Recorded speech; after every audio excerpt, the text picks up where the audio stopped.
Don't forget me. Oh, Sarah. Don't you forget me. Bye, Doctor. Bye. You know, travel does broaden the mind. Yes. Till we meet again, Sarah.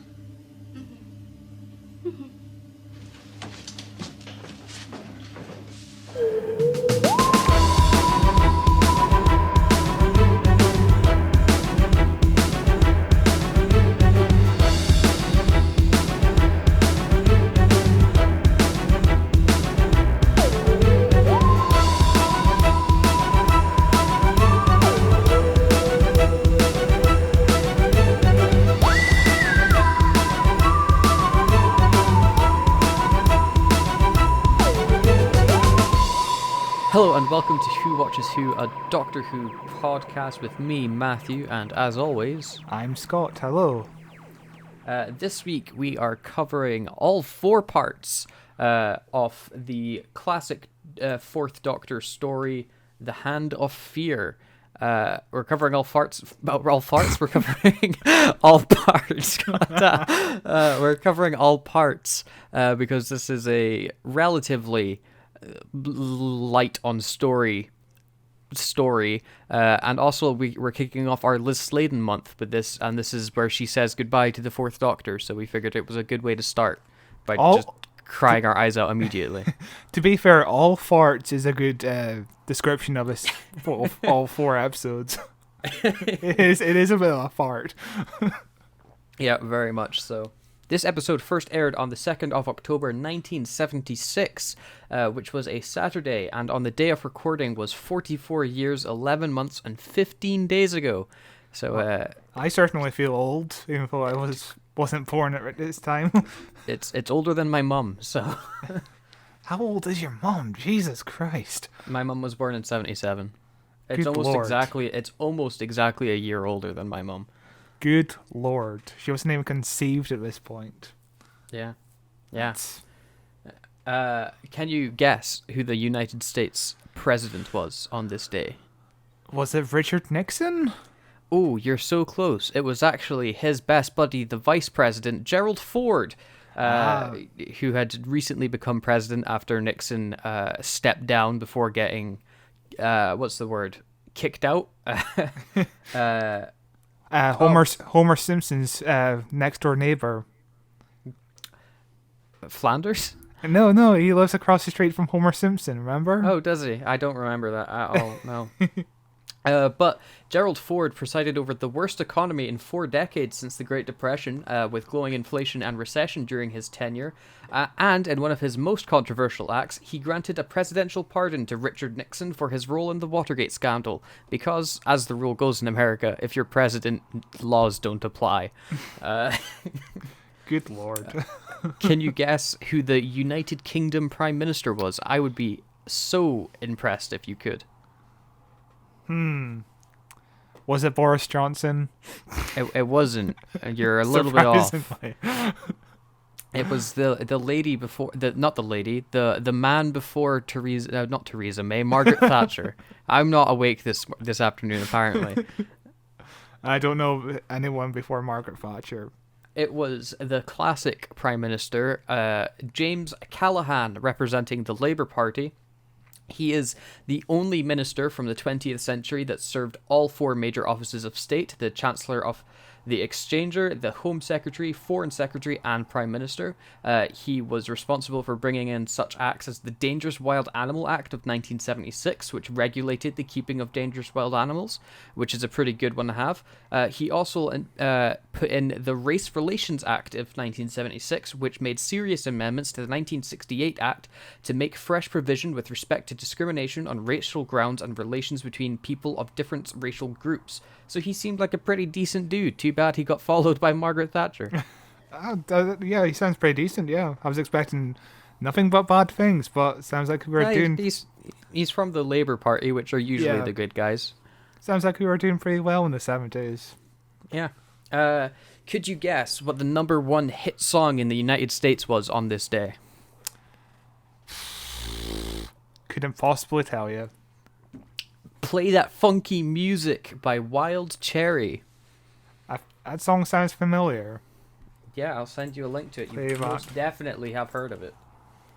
I will not be including a clip on the show because we get flagged every time that happens. Okay, yes, I know that one, yes. that's a Play bop. That Funky Music, white boy. It definitely is funky, yes. Yeah, it's a very famous song. Could you guess what the number 5 song in the number 5? What the number 1 song in the UK was? The number 5. No, the number 1. The number 1. I'm not awake. Maybe it's a song with number 5 in the title. That's why you got confused. Is No, that? I got confused because I got this off, I think it was like Wikipedia or something, and it was like the top 5 songs, but I just copied the first one over rather than all 5, but I didn't change the title. So Well, as always, I hope it's a Queen song, but I doubt it's a Queen Queen song. is in the title. Okay. It's not Dancing Queen because that came out. Is it Dancing Queen? Oh my It's god. Dancing Queen by ABBA. It is Dancing Queen by ABBA, number Okay. 1. Do you know the Yeah. song that overtook Dancing Queen? No, I don't. Bohemian Rhapsody. I think it's Oh, just wow. right round the corner. So Wow. it's when did this air? October? October, yeah. October 31st. I think it would have been Bohemian Rhapsody. I think. Oh, wow. Wow. Let me just I'm double not check. gonna. I was about to say I'm not gonna check it. I'm gonna just believe you immediately. No wait, 19. What year was this again? 1976. Okay, so that's weird because Bohemian Rhapsody came out in 1975. Huh. Interesting. Okay. I guess it must have shot back up. Yeah. Could you guess what the number 1 grossing movie? This is US only because I couldn't find the UK numbers. In the US is at this point. It's before Star Wars. Yep. And I don't Yep, know it's any. before Star Wars. I don't know any movie before Star Wars, so I haven't got a clue. You definitely know this movie. It's Alice in Wonderland, Oh right, the animated one. okay 1950s animated one. I guess No, maybe there was another one in 1976. Hang on. maybe it was a re-release because Disney did It that could a be. lot. Let's find out. Alice in Wonderland. Nope, it was a 1976 musical comedy. It's 19. A librarian experiences her first sexual adventures during a fantasy world journey on this rebuilt version of the tale. There's a Oh wow! oh. This isn't what I was expecting. The Queen of It's- Hearts. I'm reading this synopsis on Wikipedia and I just scroll down to a random paragraph. The Queen of Hearts suddenly appears, catching Alice and the King in bed together. This certainly isn't the Disney one. Yeah, if you look at any images of this film, it's just nudity. Give me a second. Which would make sense because it did only gross $354,000, but it was number 1, and it reached number 1 in its 13th week in cinemas. So it took a while to get that high, but it must have been pretty funny. Let me just read another line. Alice is then called to assist Humpty Dumpty, who has fallen off a wall, causing him to lose the ability to achieve an erection. What an adventure this film seems to be. I wanna watch a trailer. Yeah, the film had a budget of $500,000 and would end up raking in $90 million. And that's in 1976 money. That's a lot of money. That's impressive. Yeah, especially for an X-rated musical comedy. I'm watching the trailer. It's very bizarre. The world's famous bedtime story, says the trailer. Oh no. Well, we know this exists now. Yeah, and it was super popular. Weird. Amazing. That's all I have. So what an interesting note to go out on. Just I wonder if I can find the trailer. Let's see. 19 million. How? I know, in 1976 money, like so much. Hang on, I'm gonna just put this in here. That's just the trailer, so I can download it later. For your own personal enjoyment. Yeah, definitely. All little children love Alice in Wonderland. And now the classic children's story, Mr. Rabbit! is a wonderful new movie. But it's not for kids. Bill Osco presents Alice in Wonderland, the movie that's sweeping the country from top to bottom. With music by Academy Award nominee Peter Matz. House with a white picket fence filled with kids and a little happy. Alice in Wonderland, starring this year's most exciting new star, Playboy cover girl Christine DeBelle. Hi, I'm Alice. Mr. Rabbit! Oh my goodness! With a guest appearance by Flesh Gordon. Wonderland, love it, believe it. Alice in Wonderland, the world's favorite bedtime story, is finally a bedtime story. Because love is the real thing, not just a mere fling. It makes the heart sing and the bells ring. Now I need a someone who is mine. Alice in Wonderland. Now it's rated R. Especially for you. But it's still not for kids. There's even an off-Broadway stage show for this musical. Good lord. One of the songs in the movie is called "His Ding-a-ling is Up." Make each and every movement count. What a movie. And it's directed by the same director of Flash Gordon.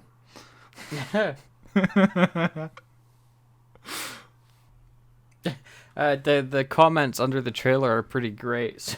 I went to the drive-in movie and saw this in 1976. Not what I expected. See, imagine if I just went off on your idea that it was a Disney musical. We would never have found this. Yeah, what a strange film. Anyway, let's talk about something a little bit more child appropriate. Yeah, let's talk about the Hand of Fear, shall we? Have you got some info on the writing of this script?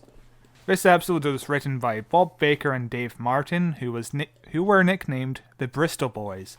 And unlike last week's story, where in Tomb of the Cybermen, the two of the writers were known for their scientific accuracy, these both were often criticized for inaccuracy. And I'm not sure about the science in this episode particularly well. I'm not sure if it's accurate at all. There's a particular moment where they use a phrase that's not scientifically accurate, and we'll get to that. But anyway, these two wrote 8 stories together between 1971 and 1979, and they wrote The Claws of Axos, which was their first one, The Three Doctors, who are famous for creating Omega. The Invisible Enemy came out the year after The Hand of Fear, and this episode was famous for creating K9, our favourite robot dog, who we will be talking about next week. K9. I am so excited to watch that movie. Episode. So Bob Barker is still trying to get K9 off the ground. He had a K9 spin-off show in Australia just a couple of years ago, in 2010, and he's still trying to get a movie off the ground. I'm not sure if it's ever going to get off the ground. He's 80 and still determined on getting K9 in cinemas, which is incredible. It's determination at its finest, but it probably won't happen. Definitely not. Bob Baker is also known for being the co-writer for most of the Wallace and Gromit films. So another mad scientist with his dog. He's got a style. So Russell T Davies actually refused to bring back Bob Baker when Bob Baker asked to be involved in the show again in 2005, which is a shame. I'd have liked to see what he could do in a new format. Is there any reasoning behind why he didn't want him to come back, or is it just No, thank you. I think it was he just wanted entirely new writers, no one linked in with the old show, which is kind of a shame, I think. It makes sense, though, you know. The old show eventually ended up getting cancelled, and you're trying to make this new show be its own thing, at least for a little while, and bring in new... And it's a good way of propping up and establishing new talents, you know. True, but like one story a year written by a veteran of a show would have been interesting to just see how they adapt to a new style and bring back old ideas into new shows, and that would be interesting, I think. So The Hand of Fear was originally the title of a completely different episode slated to come out in 1975, and this episode was set in 1990 Britain after a revolution. And like Omegans come out of like a black hole and identify mankind as a disease, and like two competing fractions send in one agent each. One side wanted to re-educate the Earth's population, and the other wants to destroy the Earth population, which sounds like an interesting premise. Yeah, it sounds interesting in the distant future of the 1990s. The very distant future, yes. Yeah, I forgot all about the revolution that took place on Earth during the 90s. Must have missed that one. But it sounds like a pretty fun concept for a wee sci-fi story. Yeah, I would like to just see it brought back in some way. But this story was supposed to bring back the Brigadier, who would be now working in an organization for UFOs, and he would have actually died in this story. So I'm kind of thankful Nicholas Courtney was too busy to appear in it, because Nicholas Courtney is a beloved character in the show, and would have been sad to see him die. Yeah, the most they do is they just mention his name instead. He's in this episode. Yeah, he is. He does come back later on with the 5th Doctor, with the 7th Doctor, and he comes back in the Sarah Jane Adventures, which is the last time we see him. And That's not true. That's not the last time we see him. No, it's the last time we see him where there is no cyber breaks. we saw him as a Cyberman. It's so dumb. I hated that. just like flaunting Nicholas Courtney around as a disfigured corpse in a robot body just doesn't work for me. Yeah. So The Hand of Fear was intended for season 13, but it got moved to 14, and it was completely rewritten, and it lost 2 episodes as a result, and I'm kind of thankful it lost 2 episodes. It should have lost 2 more, honestly. It really should have. There's enough story in this for 2 episodes at most. Like... Yeah, like honestly, you could just make a 50-minute episode out of this. It's a bit long in the tooth. Yeah, very much so. But yeah, that's about the writers. Obviously, we're going now into Liz Sladen. Liz Sladen replaced Katie Manning in 1973 and stayed on the show for 3 seasons and a couple of episodes in the 4th season. She is the longest serving companion. I think at the time, but I think it's also she still is the longest serving companion. 3 seasons and a bit. I don't think. Clara must be coming close to her. Clara served the end of season 7. I think 2.5 seasons for Clara. Yeah.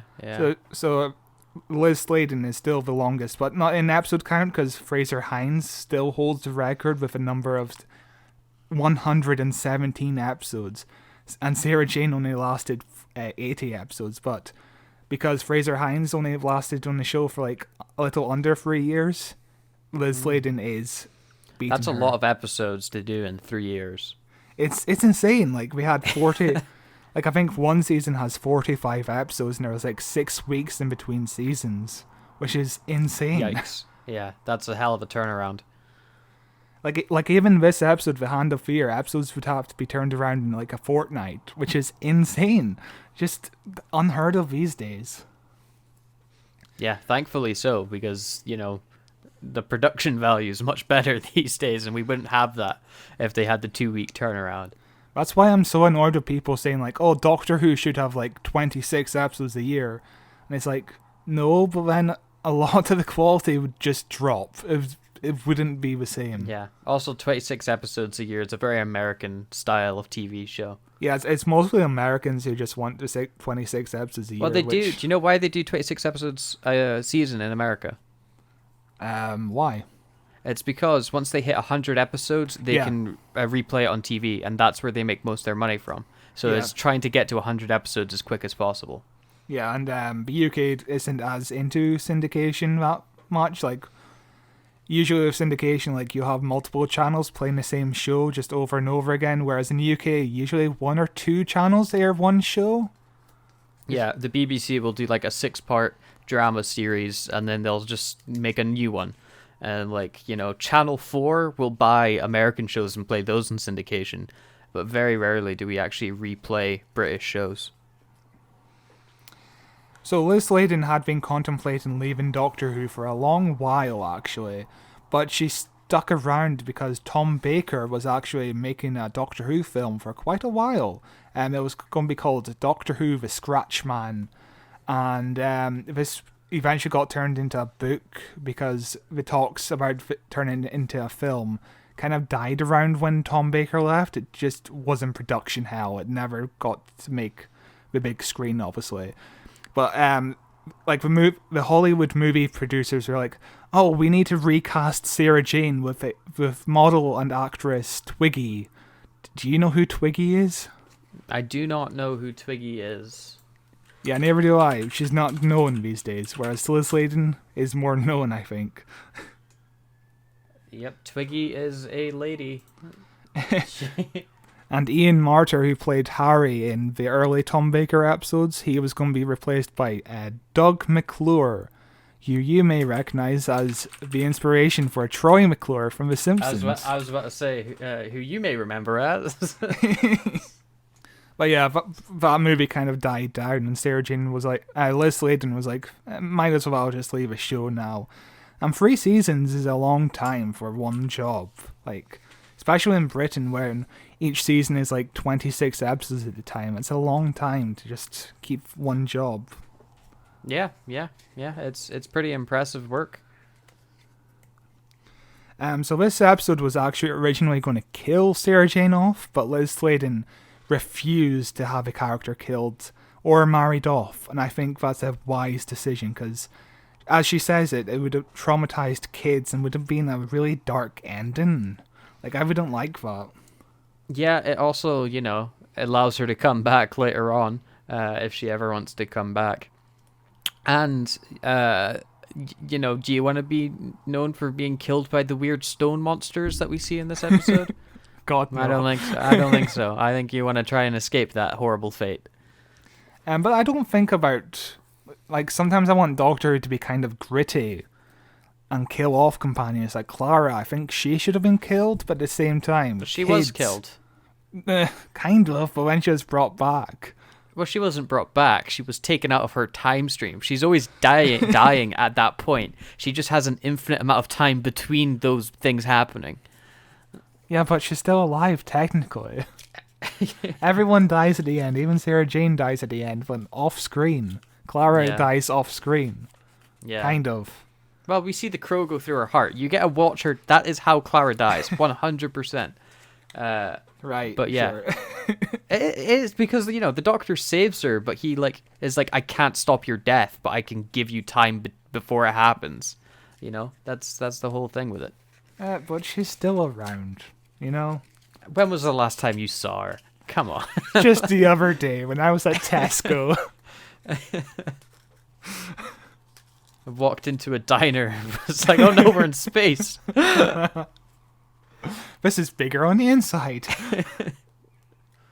So Tom Baker was very upset at losing Elizabeth Sladen because obviously they've had like over 2 years of experience of working together, and it was heartbreaking for him. And I think you can see that in the final scene they shared together, just a heartbreak of saying goodbye to her. Mm-hmm. Yeah. His goodbye is very sudden. We'll get to it, but yeah. Yeah, it is very sudden, but yeah. It's as sudden as Tegan's departure, who we saw in Resurrection of the Daleks. Yeah, that was a sudden goodbye.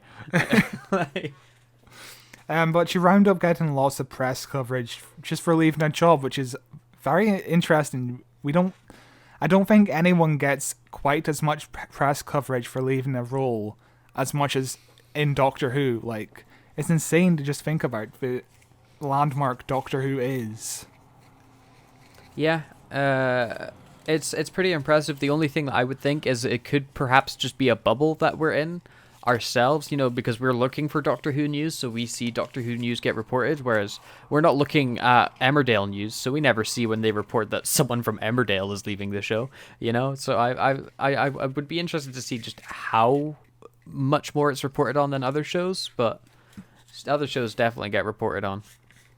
Yeah, but not as much. Like, we don't see, like, bookies taking bets on who's going to replace a character in Emmerdale as, like, bookies are, like, taking bets on who's going to be the next Doctor. That's insane. Yeah, gambling's a serious issue. It really is. But her advice she gave to her next companion in the press was she'll have to like bondage because she was tied up a lot in Doctor Who just by villains and stuff. Oh boy. She got some criticism for saying that, but it's a funny joke. Yeah, and it's probably, pretty true. So. Yes, they are known as being like damsels in distress at the time. Like, they always need saved, which is a shame. And I'm glad Russell T Davies kind of brought back in the show in a way that females are characters too. Yeah, they're not just there to go, Although Sarah Jane isn't too bad in this episode. Yeah, no, I think out of most of the female companions we've had on Classic Who so far, in the episodes we've explored, she's like super likable and not at all badly written as some of the other characters have been. And finally, Liz Sladen wasn't a huge fan of this one because she felt it was more like a draft than a polished script. Yeah, and that she makes said, sense. It's bad. Yeah. And she said it had some boring scenes. That's her thoughts in the episode. It's got more than one, indeed. And do we agree with her? Let's find out. Yes, we do. But the episode, let's kick off into the episode, shall we? Reception? Dr. Carter here. Now listen, the dark-haired young woman wearing some pink-striped overalls. Yes, pink-striped overalls. Yes, just like Andy Pandy. Well, she's on her way out. She's stolen something from my lab. Well, hold her, will you, and call the police. What do you mean she left an hour ago? Well, it's only just a few... Good grief. As always, the episode begins with the intro. And what do we think about this intro, Scott? It's probably the most iconic intro for a reason. It's very good. I love it. Although the time vortex kind of looks like the chocolate river from Willy Wonka and the Chocolate Factory.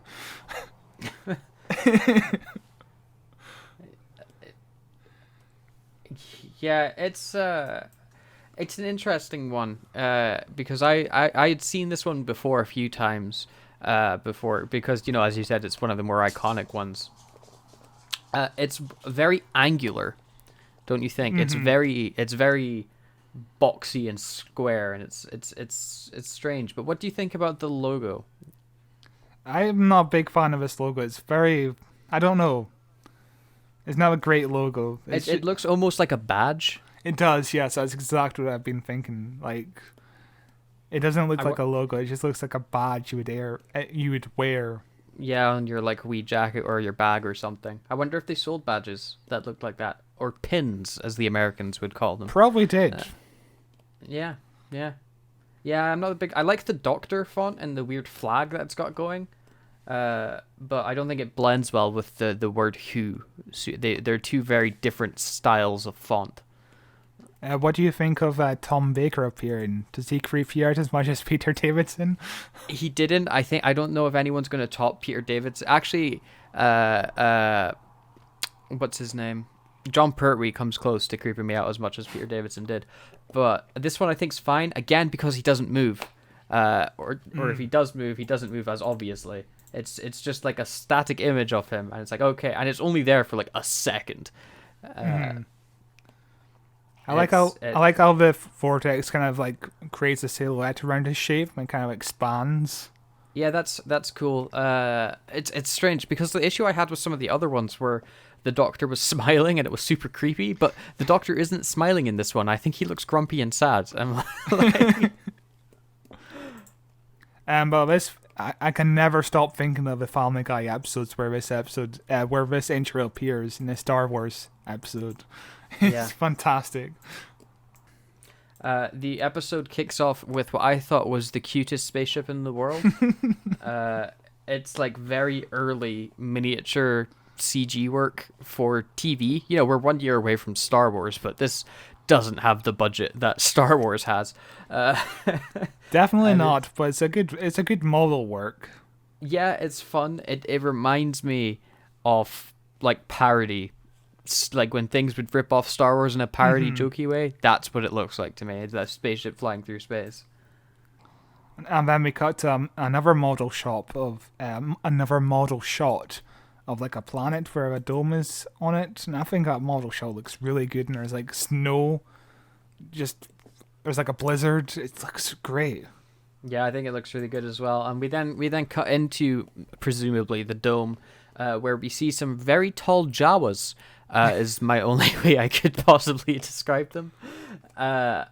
Fiddling around. This whole opening scene, I thought, was probably, you know, at least for me, I found it super boring. It is like basically an exposition / setup dump that happens really early in the story before we see the Doctor, before we see anything.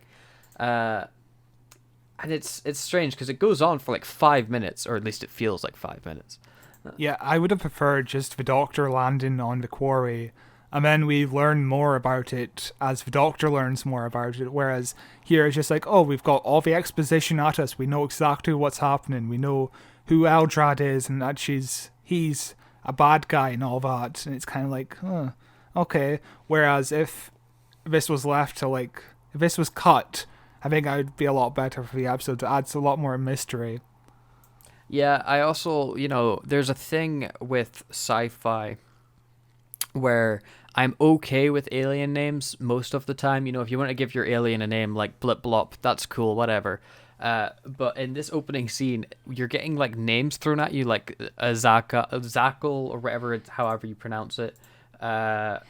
Technic Orbital. Zadska. Yeah, and you're like, who are these people and why do I care? And you just, the answer is it doesn't matter and you don't care. Yeah, that's exactly, going back to like Russell T Davies, when he was making the 2005 show, he was like, no one cares about no one cares about characters named Glip Glop on the planet Blop. They care about the humans.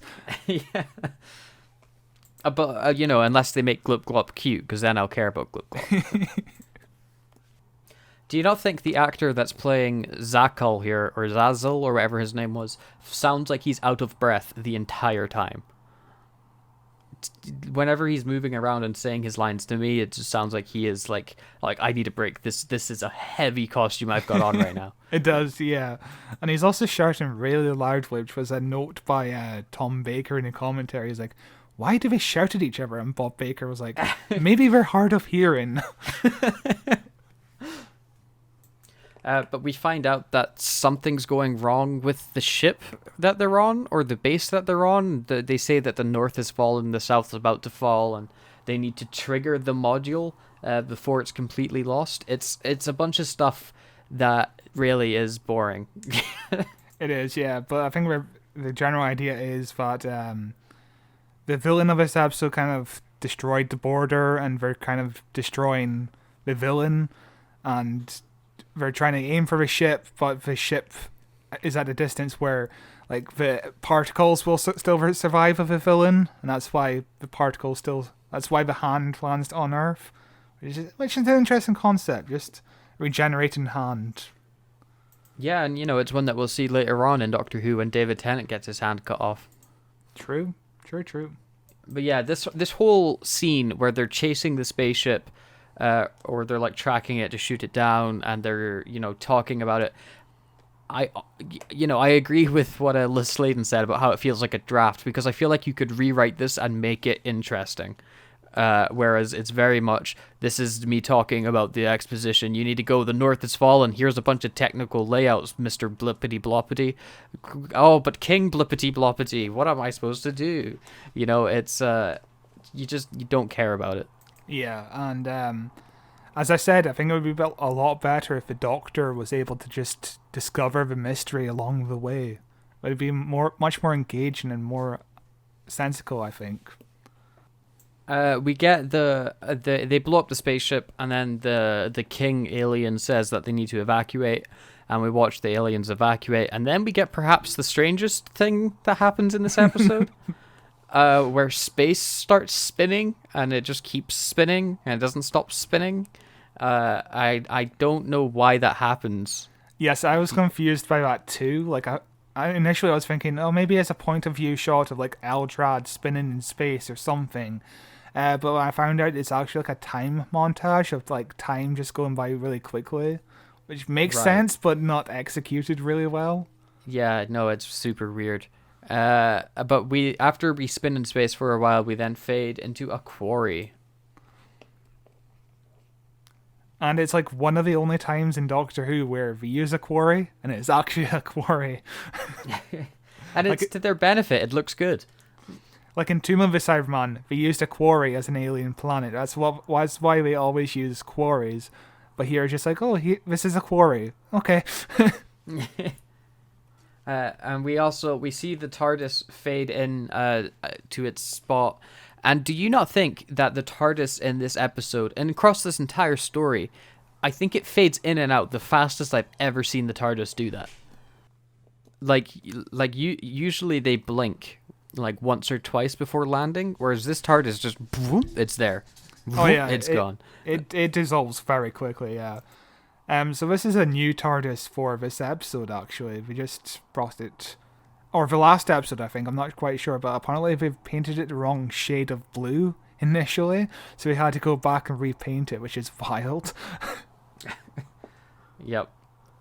Something that I'm glad's not really the biggest deal now with Doctor Who. You know, when they brought back Doctor Who, there was controversy over the police box not looking exactly like a police box, but now they changed the police box so much.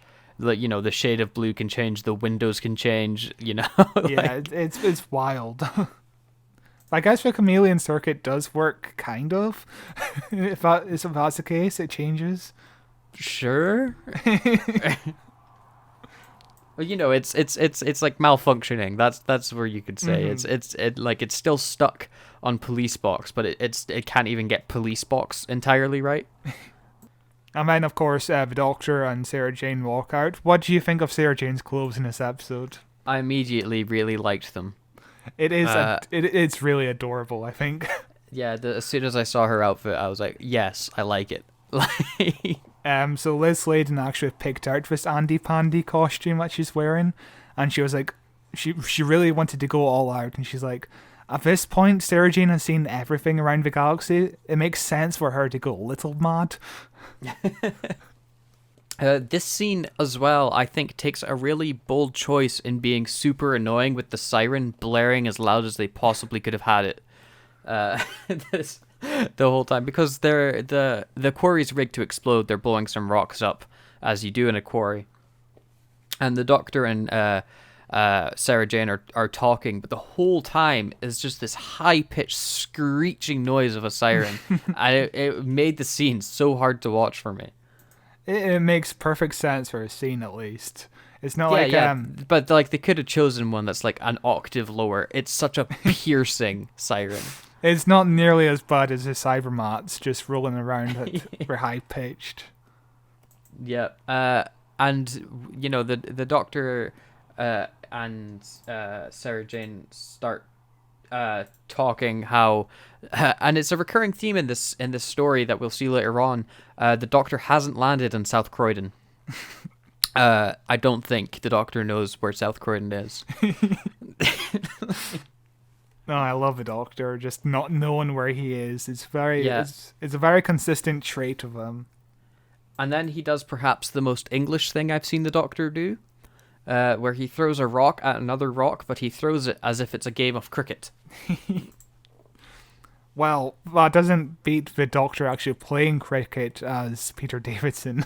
Like, there's an entire episode where he just plays cricket for most of it. It's a classic. But yeah, the Doctor and Sarah Jane are just immediately likable in this episode. I found their banter just so entertaining. Yeah, I really enjoyed them together. I really like Tom Baker. He's a very witty man.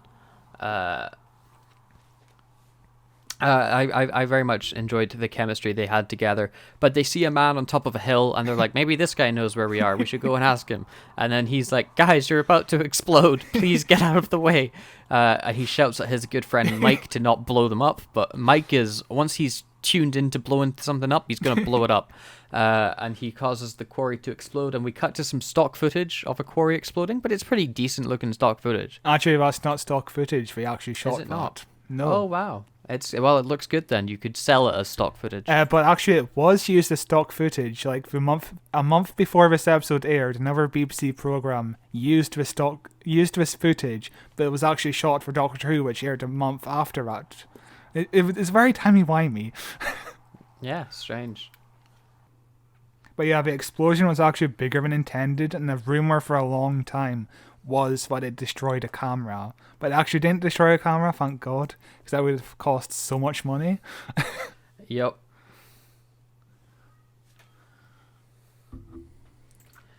We then see that the Doctor is covered in rubble, but he's okay. And Sarah Jane's nowhere to be seen. I found the separation that those two got from this explosion to be very strange. Like, they get really separated. Did the Doctor stop running when the explosion went off? Like, yeah, I don't know how far away they are from each other. But I imagine this must have been kind of scary for kids in 1976, just because it was obviously public that Elizabeth Sladen was leaving the show, so I imagine a lot of kids immediately killing her off with the rubble. Yeah, that would have been scary. I'd be like, oh my God.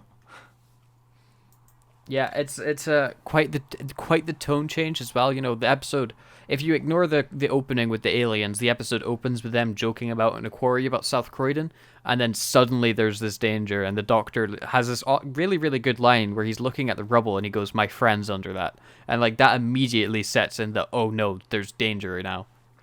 So the director, Lenny Mayne, wanted to keep Liz Sladen under the rubble as long as possible. Obviously, it's like plastic or whatever. It's like polystyrene or foam or something like that the rocks are.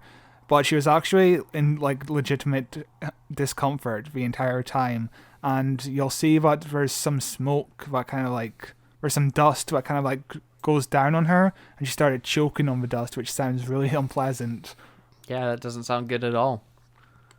The Doctor sees Sarah Jane's jacket, and he walks up over to it, but Sarah Jane's nowhere to be seen there. Again, somehow, I guess she dumped her jacket while she was running. And the quarry guy is the rudest man, I think, alive. Where he's like, I don't want to sound insensitive, but I'm not taking any responsibility if your friend is dead. Like, I don't think that's how law works. But it's such a British response to just be like, this is none of my business. Don't sue me or anything. And also, the Doctor just completely drops his long scarf, which is a sign that he's really concerned here, which I like. Yeah, I liked, but I didn't think he dropped it. I think it got stuck under a piece of rock as he was walking away, and he just like, okay, I can't turn around and pick that up or we're in the shot. We then cut to stock footage of an ambulance, which is like very far away from where they actually are. Yeah, but it's going Nina, and it's on the way. We then cut to a pretty cool looking shot of Sarah Jane under the rock, where we see the stone hand, or not stone hand, but we see the hand, like in the foreground, and Sarah Jane's face like framed between the gap and the rock in the background. It looks very cool. And then the Doctor finds Sarah Jane, and there's another nice shot where there's a hand in the foreground lifting up a rock, where Tom Baker's in the background. I think that's a good shot. Oh yeah, that is a cool shot. They take Sarah Jane out of the rubble, and they find out that she's still breathing, but she is unconscious, and she's holding on to the severed hand that she found next to her head. And they're like, okay, just, let her hold on to the hand, whatever. She won't let go of it. Just get her to the hospital. She needs medical attention. I mean, also, we cut to the hospital. There's another nice little touch added by Tom Baker. He's holding the scarf as like a worry blanket because he's so concerned about Sarah Jane, which is a really nice touch. Yeah, it is a cute wee touch. And also, I don't know if it's because we just talked about Tomb of the Cyberman, but I'm glad to see an actor who's not white in a role that's intelligent. Yeah, but, it still is. It's an Indian doctor. It's still a stereotype, Yeah, but it's not a negative stereotype, at least. There's a line of dialogue here where the doctor's talking to the doctor, not the doctor, but the other doctor, you get it, where he's like, oh, are you a doctor as well? He's like, yes, I am a doctor. Where did you study? Oh, Gallifrey. I've never heard of it. Perhaps it's in Ireland. Yeah, probably. Which is a great exchange, and one that they repeat in the Family of Blood storyline, which I just watched the other day and was like, holy heck, what a weird-ass coincidence this is. I will play both clips here because it's obviously the Family of Blood is referencing it, but the chances that I would watch these back to back without that knowledge is insane.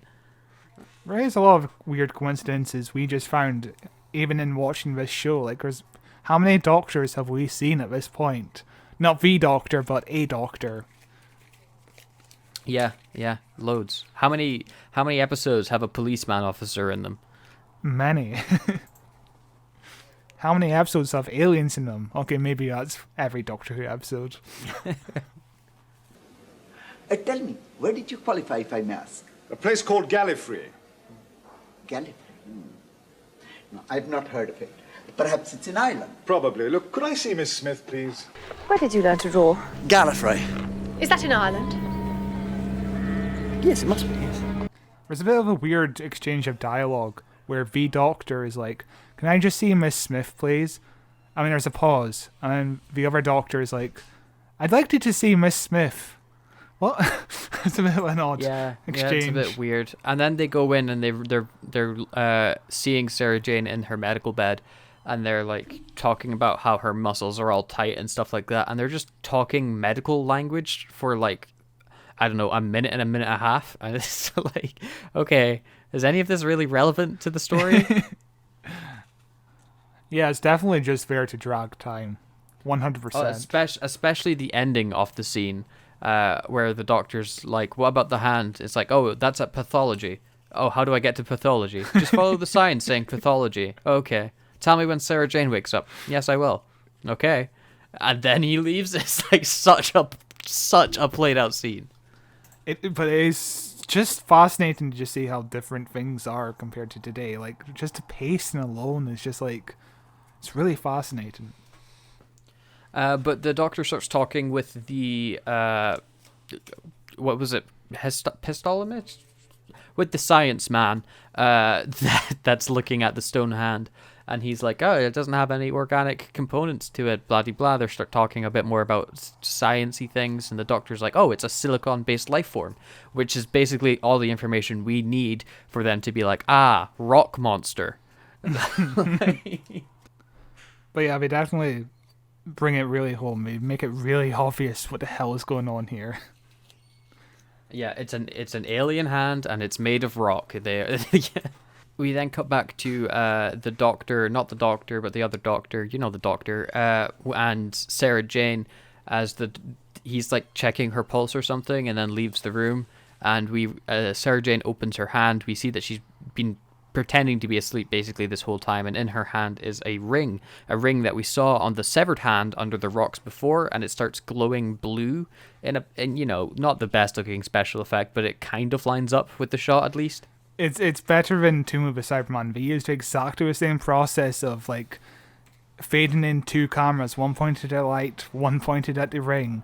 And because we were able to have more time for rehearsals in the 70s compared to the 60s, it obviously lines up much better. Yeah, it works much better than it did in the Tomb of the Cybermen. And then she jumps out of bed. Oh no, what's going to happen? Are they going to walk around for half the episode? You bet ya. Then we cut back to the Doctor and the Science Man, and the Science Man goes, "Great Scott," and I went, "Hey, Back to the Future." So did I. So Tom Baker did a great bit of blocking in this scene. You can see him behind a table, and he's putting in some wires or whatever, and then he kind of moves forward closer to the camera to express like more important information to the audience, which is his idea, and I think that really works well. Yeah. It's much better than just the two characters sitting on a chair talking to each other. He's more active in the scene, and he's got more movement. But we in the scene as well, we find out that the hand basically dates back to the Jurassic period, which they're like, how could that be? Humans weren't around in the Jurassic period. And the Doctor's like, I've got to go back to the quarry, so for side reasons, there's something there probably. And then we see Sarah Jane tying her shoelaces. And then there's another little Tom Baker touch. As Tom Baker walks past Sarah Jane's door, he flips the sign on the door, which is saying, "Do not disturb," which is a great little touch, I think. Yeah, and it gives a good reason why nobody would check on Sarah Jane and find out she's not in her bed until, the plot needs them to find that out. But Sarah Jane doesn't close the door behind her when she leaves, so. You're right, she doesn't. But also, the only reason we need to get the Doctor out of the building is so the next scene can happen without him knowing. That's the only reason.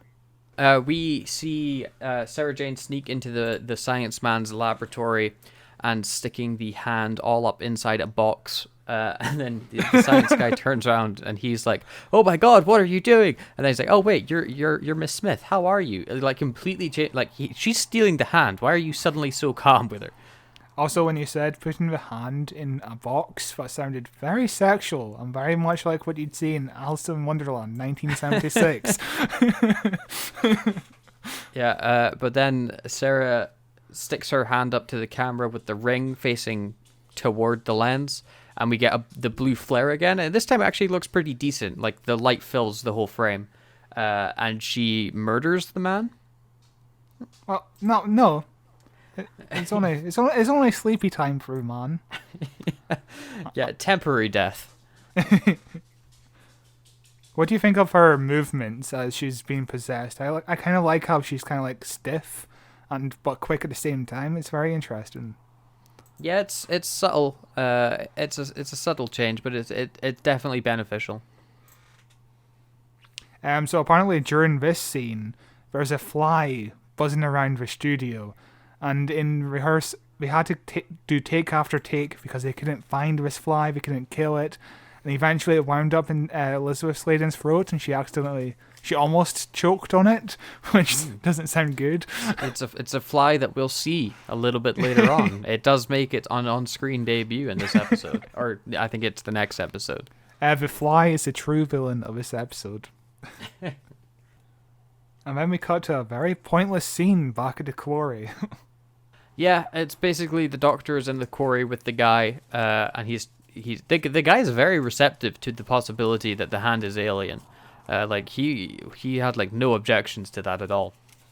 But they're talking about how the hand could have got there, and did the alien ship crash, or did the hand perhaps fall down through the earth? Which is I guess what happened. How the hand didn't burn up through the atmosphere or in the explosion. I guess because it's made of stone, it could survive, but then why didn't the rest of the body survive? Whatever, it doesn't really matter. Too many questions. The hand fell through the atmosphere, and it's the last remaining remnant of the villain. But yeah, your point about the guy being very perceptive to the existence of alien life, I think that kind of stays true for the next episode as well, but kind of falls apart in the third episode. We'll get to that. We then get another relatively pointless scene where Science Man wakes up from his laboratory floor and jumps on the phone to call, I guess, reception to warn them not to let Sarah Jane out of the building before the police arrive. where we get the joke that she's dressed like Mandy Pandy, which is a pretty fun joke. I'm only vaguely familiar with who Mandy Pandy is. The name is. Are you saying Mandy Pandy? It's Andy Pandy. Yes, that's it. Andy Pandy. Andy Pandy is like a 1950s puppet show. I definitely have seen the remade cartoon from when I was a child. So did I, yes. Yeah. What a strange, terrifying looking child that is. It really is. I hated that show so much. I want to listen to the theme song because I probably recognize it. Hear the No,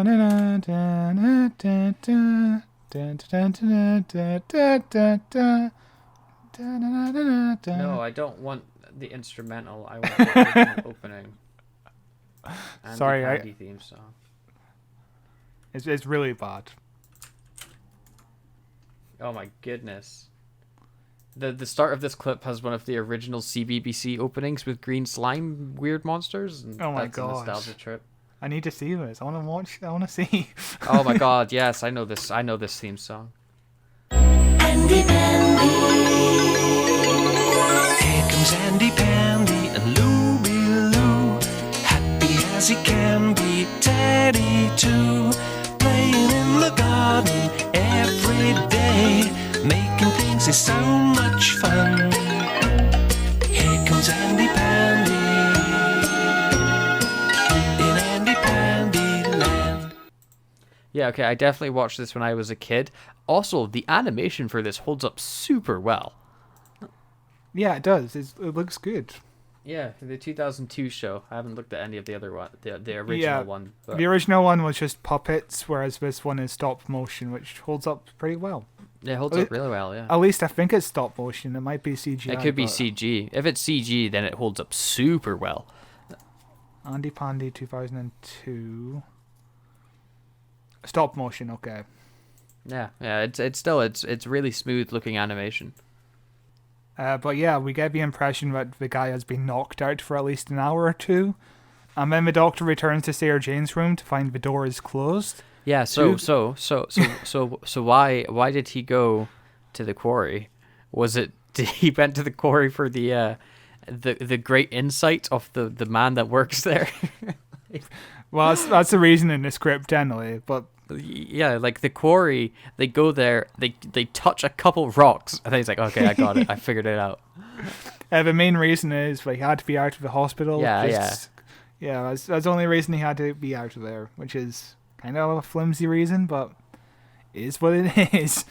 But yeah, the door somehow closed by itself, I guess. Yeah, or a nurse came by and went, no, I'll just close that. But she didn't notice that nobody was in the room. Yeah.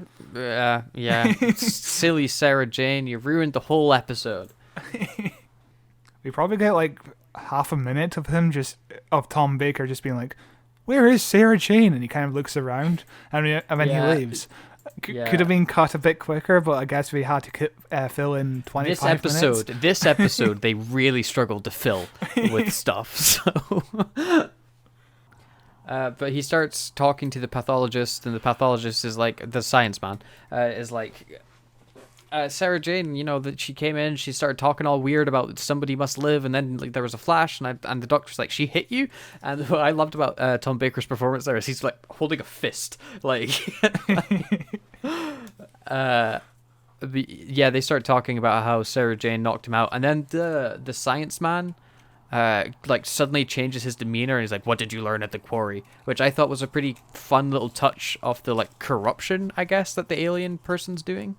Yeah, it is a fun little touch, which sadly kind of dissolves into one of the most ridiculous parts of the next episode, but we'll get to that. But yeah, the problem is we're just sitting around talking about what we've already gathered as an audience, and it's not very interesting. Yeah, they're basically just talking about how it's an alien hand, and the alien hand is corrupting Sarah Jane, and that's why she's acting weird. And we're as the audience, we know where the alien hand has come from. We know exactly how it felt at Earth. We know that it's corrupting Sarah Jane. It's just a repetition of information we were given literally at the start of the episode and then like 10 minutes into the episode. Yeah, but maybe somebody was making a cup of tea at the beginning of the episode. We weren't able to rewind. But that sounds like their problem. And we also find out that the hand has been regenerating itself slowly through the use of absorbing radiation, which I thought was pretty fun to see an alien that also regenerates besides Time Lords. But it does bring slightly into question the Timeless Child. Good, yeah, that's a good point. Yeah, is the Doctor one of these rock monsters secretly? Is that the origin of the Doctor? Knowing Chris Chibnall, he probably writes it next season, guaranteed. But yeah, the Doctor leaves the room and then comes back a bit later on, which is fantastic. I love how he just bursts his head into the room. Yeah, and then we get a pretty nice looking shot of a truck leaving the road, and then the camera starts to zoom in on a reflective mirror, and we see the truck driving off in the distance through the reflection on the mirror, which I thought was a pretty inventive little shot. Yes, I was really impressed by that. It looks really good. And then we also get a really cool shot of Sarah Jane walking down the street in profile, but the camera's like as steady as they could make it, so the background around Sarah Jane is moving while she's staying still, which is one of my favorite camera shots you can possibly do, and it makes her seem really out of it and otherworldly, like she's like possessed by this alien that she is. It's a very cool shot. Yeah, most of the shots outside of the studio work really well. Like, it looks really professional and really decent. Yeah. Although now we are in the part of the episode that literally is incredibly boring. Oh yeah, to basically sum it up, Sarah Jane kills the guard at the nuclear power plant, whatever you want to call it. And then we get cut to Tom Baker in a car driving. We cut back to Elizabeth Sladen. We cut back to Tom Baker. Back to Elizabeth Sladen. No lines of dialogue. Just Nothing's music, happening. just music playing as we're watching people walking down the street. Oh, I'm walking down this street. I'm walking through this building. Oh, I'm walking through this building for about 5 minutes. I mean, there's like a 15-second shot of a car come into the camera, and when the camera moves down to a puddle. Great. Yeah, this is just like, we need to fill as much time as possible. Like, on the script for this must have been like 15 pages long. Definitely. But yeah, so most of the scenes inside of a radioactive center, whatever you want to call it, was shot in an actual location. And at the end of like shooting, they had to be scanned with Geiger counters, which sounds incredibly dangerous. It's cool though. It does look like it gives the slight more production value to the episode, whereas if they shot it in studio, it would look kind of cheesy. 100%. If they didn't secure this location, the episode wouldn't have been made, and that's an actual fact. Like, the episode depended on this location. Very much so. But that doesn't justify how boring this sequence of events is. But there's also there's really obvious cuts between location footage and studio footage. Like when Sarah Jane walks through the location, immediately she's like at a door, but obviously she's walking in the studio now. Yeah. But after the walking around for 4.5 minutes, Sarah Jane finally makes it to a doorway that says it's super radioactive in here, please do not enter. Of course, she then enters, and an alarm starts blaring. And then we watch as the stone hand slowly fades into a prop regenerated looking hand, and it turned into an effect that I think actually ages really well, and it looks good when the hand starts moving by itself. Yeah, it looks really great. Like, most of the special effects in this episode are really solid.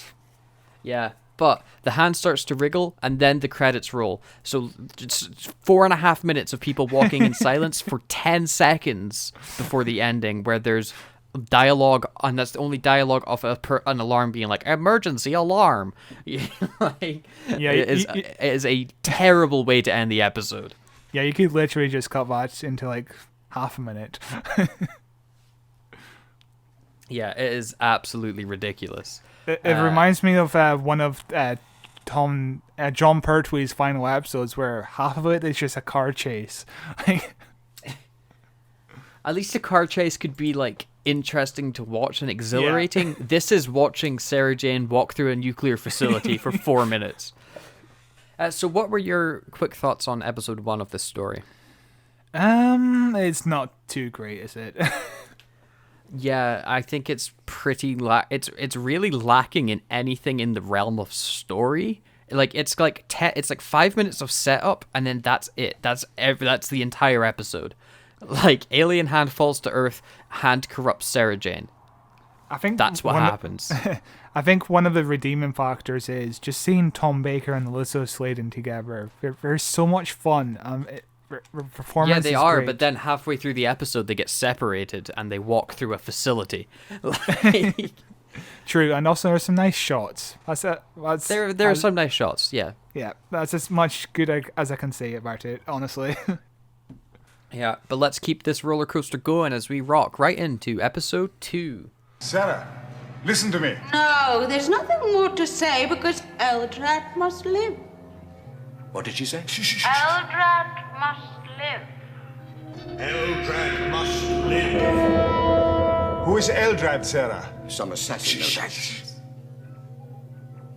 Sarah, who is Eldrad? What does he want? Eldrad must live. Eldrad, the creator, the savior. Sarah, what does he want? Eldrad must live. Eldrad must live. As always, the episode begins where the last episode ended.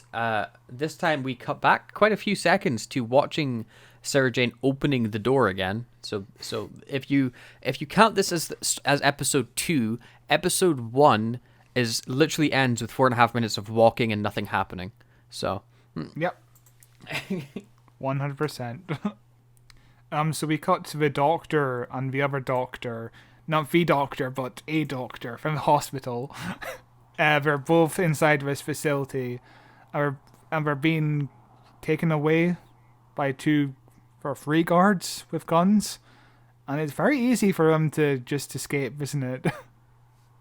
Yeah, basically they escape by the guards getting overwhelmed by scientists rushing out of the nuclear facility because there's sirens and alarms are going off because Sarah Jane opened the massive radiation door with no security precautions on it. It was like, please don't turn this easy to turn handle. You'll kill us all if you do. Yeah, and on her way, she only killed like 2 people. 2 people was in her way of being able to get in there. Like, that's insane. Yeah, it's not a very well guarded facility, is it? Also, weirdly, the person speaking on the loudspeaker is also the doctor is with. It must be an automated voice. Yeah, but it's interesting. It's weird why they would choose him to do the voice when he's also on screen as a different character. But like the guards behind the doctor and the doctor are like, oh, he must have gone behind us. Let's run the other direction. Makes no sense. Yeah. They're really, really dumb guards. But then we see Sarah Jane talking with the hand as it wriggles in the box, in what is still a very good effect. And she closes the radiation doors, and we cut to, I guess he's like the man in charge of the nuclear facility, shouting at everybody, telling them to shut up and things like that. And he goes over the loudspeaker and he has a great line where he goes, some idiot, some suicidal maniac, a young woman has infiltrated the complex. Which is a great sentence. But yeah, you should really think about your security measures on this nuclear facility. Your guards are bumbling idiots, and also you have like 3 of them. That's insane. Yeah. The scene continues as he's like telling everybody in the facility how dangerous this person could be, and then he goes, anyway, we're dealing with it, so just stay working, basically. He's like, don't fret about it. And he goes over to a lady and he's like, okay, we need to make sure we get our guards armed and like sent out to do this thing. And she's like, yes, okay. I'll get that done. And then she turns to the guy next to her and goes, "We need to get our guards armed and suit it up. Go get it done." It's like, you're very much just a middle manager there, aren't you? You don't have a real job. Yeah, just a very just again repeating information that we already know. Just like there was no need for her to turn around and be like, "Oh, here's the information he just heard. He just said in your earshot." The guy knows the orders.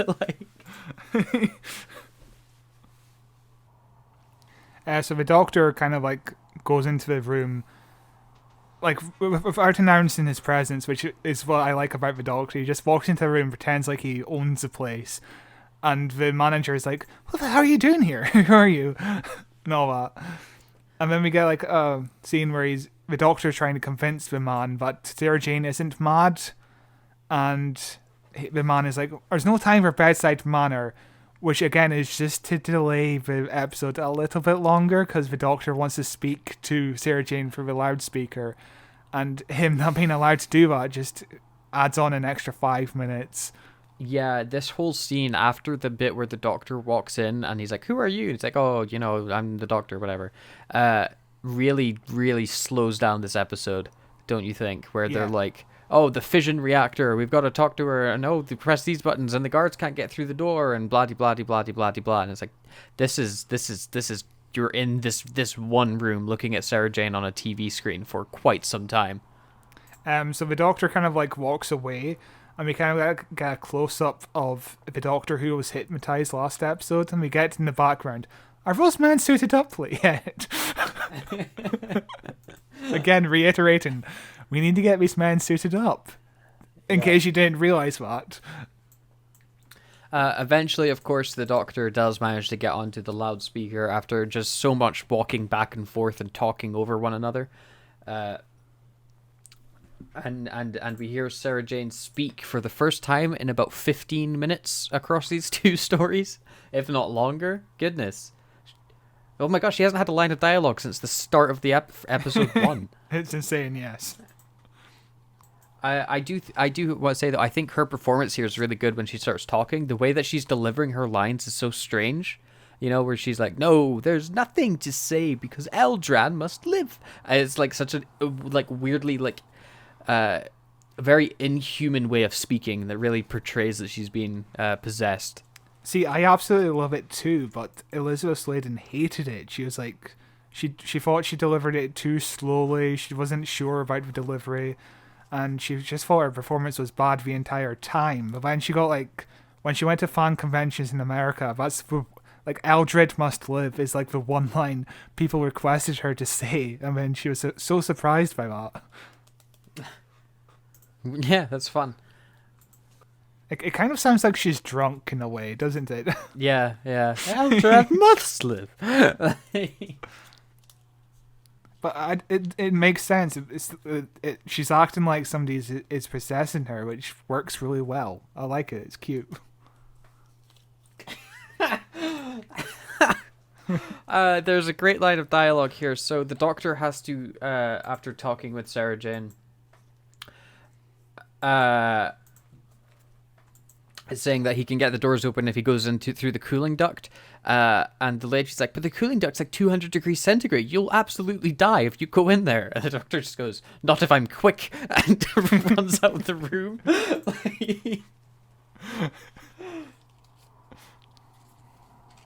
This is part of why I find the episode so entertaining. Just these little bits of comedy had me laughing so hard. It's so silly. It is. That's why I love Doctor Who. Then, as it turns out, the security camera in the radiation room could be turned off the entire time, as Sarah Jane turns off the security camera, and he's with a press of a button that was just there this whole time.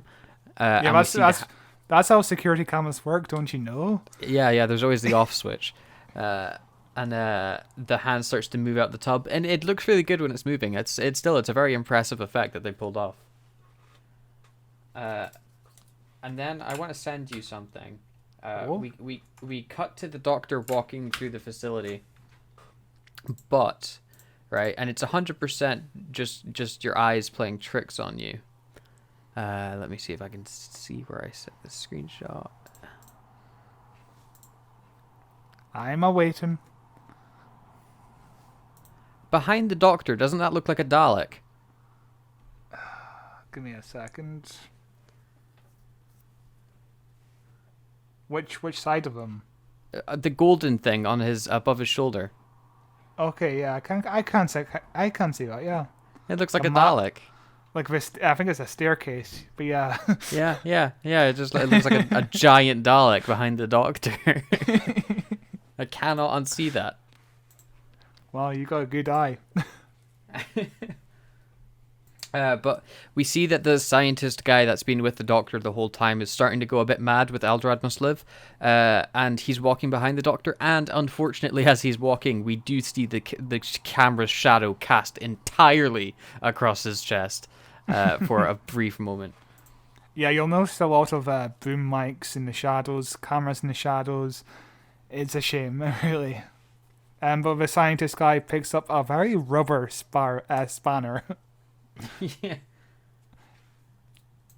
And we cut back to Elizabeth Sladen staring at the hand in some really not great green screen work, which there was a surprising amount of in this story. There was a lot more green screen than I was expecting there to be. Mm-hmm. It still looks fine enough, honestly. Yeah, it's just not superb, but for the time, for the budget, it's acceptable. But it's seeing the green haze around it, the shadows not quite right, but it's decent enough. Which was like near impossible to do properly, even on a big budget. Oh yeah, look at like Ghostbusters 2. When those gargoyle things come jump, or maybe it's Ghostbusters 1, I forget, or it looks horrible. Or even if you want to go further than that, Alien 3, which came out in the 90s, some of the most horrendous green screen work I've ever seen. Have you seen Labyrinth? The scene where those monsters are dancing in the forest? That's the worst looking scene of all time. Labyrinth is a goddamn classic, and I will not hear you speak sour on it. I don't like Labyrinth that much. I'm sorry. What? David Bowie in tights? I do love singing David Bowie. with puppets. It's fantastic. I do love David Bowie in his tights. It's such a good film. I love that. Yeah, the spanner that the scientist grabs is like a cartoon. It is so big and rubbery. It literally shakes like a bowl full of jelly when he picks it up. It's so big. And then we get a scene with the boss and his second in command, who is a woman. And it kind of works in adding more humanity to these characters, I think. Because there's more sense of a threat of danger when you add humanity with the characters. And there's kind of like an underlining of hint of like a romance between the two of them, in a way. Like the man wants to stay, and the woman wants to stay because she doesn't want the man to die and whatever. It kind of works in a underlining romance kind of way, I think. Yeah, I hear what you're saying, right? But this whole scene, I was distracted by their absolutely redonkulous ID badges. So they have ID badges on the collar just below, like, basically where their collarbone is. And 95% of that ID badge is a photograph of their own face. And so I didn't notice it at first, and then on the guy that's in charge, I was like, why has he got a photo of his own face on his jumper? What? And I just couldn't help but stare at the IDs the whole time because they are so large and distracting. And then we get a little scene of Sarah Jane, but then after that we get one of the most ridiculous scenes of this episode. Yeah, so the scientist barges up in front of the Doctor. He's like, Eldrad must live. The Doctor's like, what? In a pretty cool shot of the Doctor saying what? I thought it was a very nice shot. And then he's like, you can't interfere with the design. Eldrad must live. And then he takes the biggest, most momentum-filled swing of his life. So much momentum behind it, in fact, that he misses the Doctor, cannot stop himself, continues to swing and throws his entire body off the staircase and falls to his death. Which, you know, as far as the shot of him falling off the stairs goes, it looks good. The staging of it, though, is hysterical. It's really funny. I think it might be one of the funniest deaths in the entirety of Doctor Who. It's ridiculous. Entirely, like, preventable. Just stop swinging your arm. Like, he doesn't even hit close enough to the Doctor as the thing. Like, he's right in front of you. Essentially, like, twirls his way off of the stairs. Like... And I think this is like a part of the episode where I'm like, I'm really into this. It's really silly and I'm enjoying it. Then we get a very heartwarming scene with the guy that's in charge of the facility where he calls up his daughter, wanting to speak to his wife, and he just has like this really gentle conversation with his daughter, like doing well at school or something. Yeah, it's really sweet. And just as again, the blinking of the danger alarm of the radiation levels rising is in the background is really tragic. It really is. It reminds me of that scene of the woman who fell to Earth, where we get a scene like the the scrapyard thing, where there's a old man speaking to his granddaughter, and you know he's about to die, and it makes it so heartbreaking. And it makes the manager man kind of likable here. He's a human being who has a wife and kid. It's relatable. Yeah, it's very, very, very, very well done. And then we cut to Sarah Jane in the radiation room getting really frustrated at a spinning dial. And the Doctor comes bursting through the air vent, which were 200 degrees centigrade, and he's like totally fine because he was quick. And Sarah Jane goes to shoot him, but he's like, Eldrad must live, Eldrad must live, which makes her hesitate enough that he just absolutely like breaks her neck. It's such a fast movement he does. You can't really tell what he's doing. He wraps his arm around her throat and I guess knocks her out, but it's a very cool looking movement for Tom Baker to pull off. Yeah, it's a bit of a poor block, and he's punching the chin, which is why she says, "Oh, my chin hurts" later on in the episode. So he just absolutely nicked her in the face. Yes. As they're leaving, we see that Sarah Jane drops the ring before they exit the door. So the ring is with the hand of Eldred. But suddenly everything's okay in the nuclear facility again. The radiation levels go back to normal.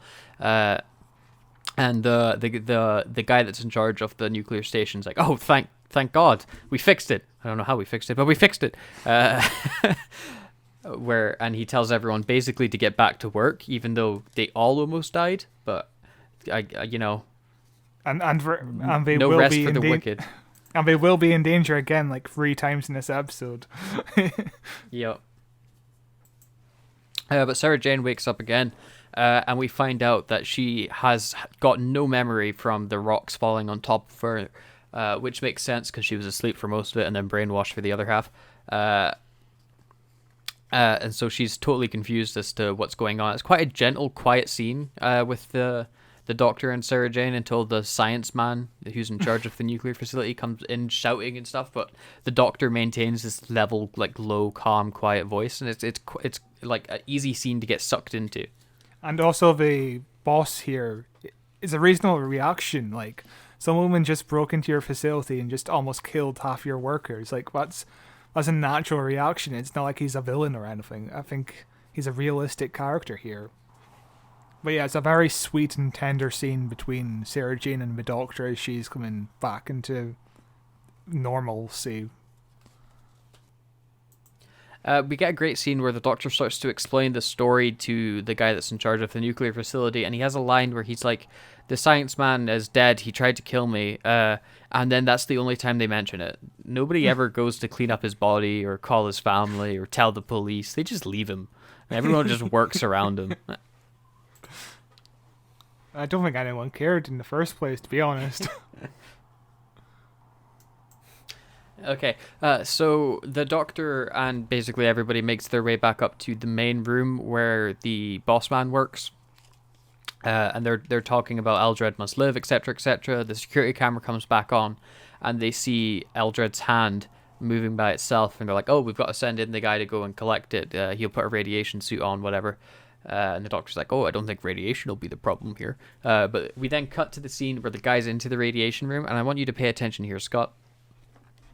A second. Yeah. So he's wearing the full radiation suit. It's it's kind of a dumb looking suit but it's the 70s. I'm sure they would all look kind of dumb. But it's fully head to toe. He's sealed. He's safe from radiation. And then he goes to pick up the hand with the tongs. If you pay attention to his arms there, you'll notice he's just wearing gloves suddenly, and he's got nothing protecting his big hairy arms from the radiation.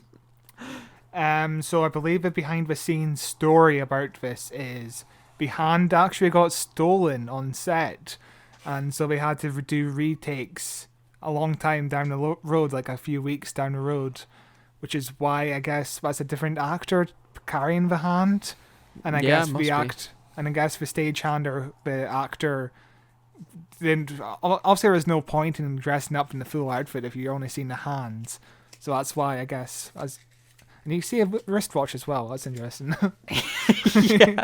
yeah. It's certainly a peculiar shot.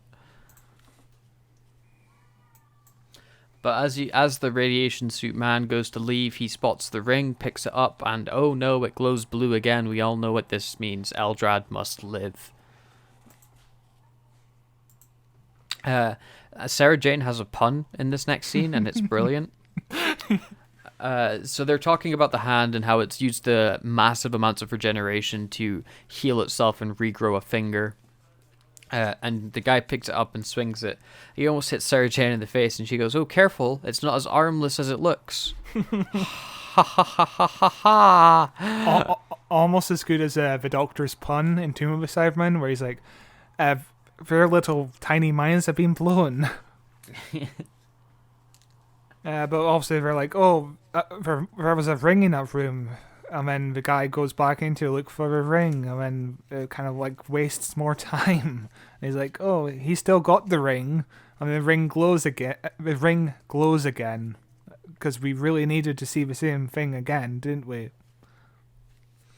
Yeah, this whole episode's really strange because it's like it'll go through periods where it's like, oh, this is actually really, really good, and then you repeat the same thing again. Okay, oh, this bit's really good, and then you're repeating it again. Okay, and oh, this bit's really good, then you're repeating it again. I think you could cut this episode into last episode and have a solid 20-minute episode. 100%, yeah. But I think this episode shines when Tom Baker and Liz Sladen are in a room alone together. Because their scene here is just fantastic, I think. Yeah, where the Doctor like does his psychic link thing that he does every now and then, to bring Sarah back under the possession of Eldred, essentially, and they start talking, and it's very well done. Yeah, and then the scene where the Doctor unlinks her mind from Eldrad.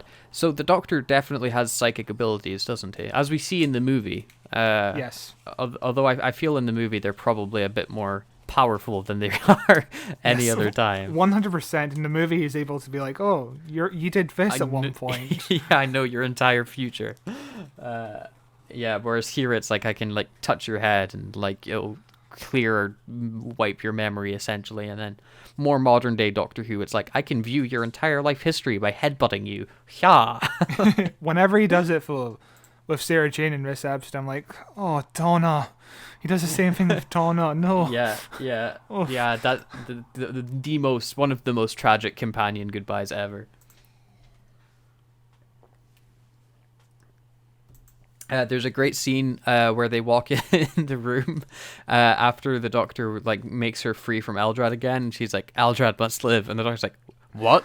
And she's like, "No, I'm just messing with you." It's a great little bit. That was an ad-lib by Liz Sladen, which is fantastic. Like Tom Baker's "what" is an actual reaction. It's like, you can't be you've really messed up your line here. But in this episode, the manager, the owner of the place, is really good, I think. Like, he's 100% on board with what the Doctor has to say. He's not in disbelief the entire episode. Whereas in next episode, he kind of flips completely next episode. But here he's good.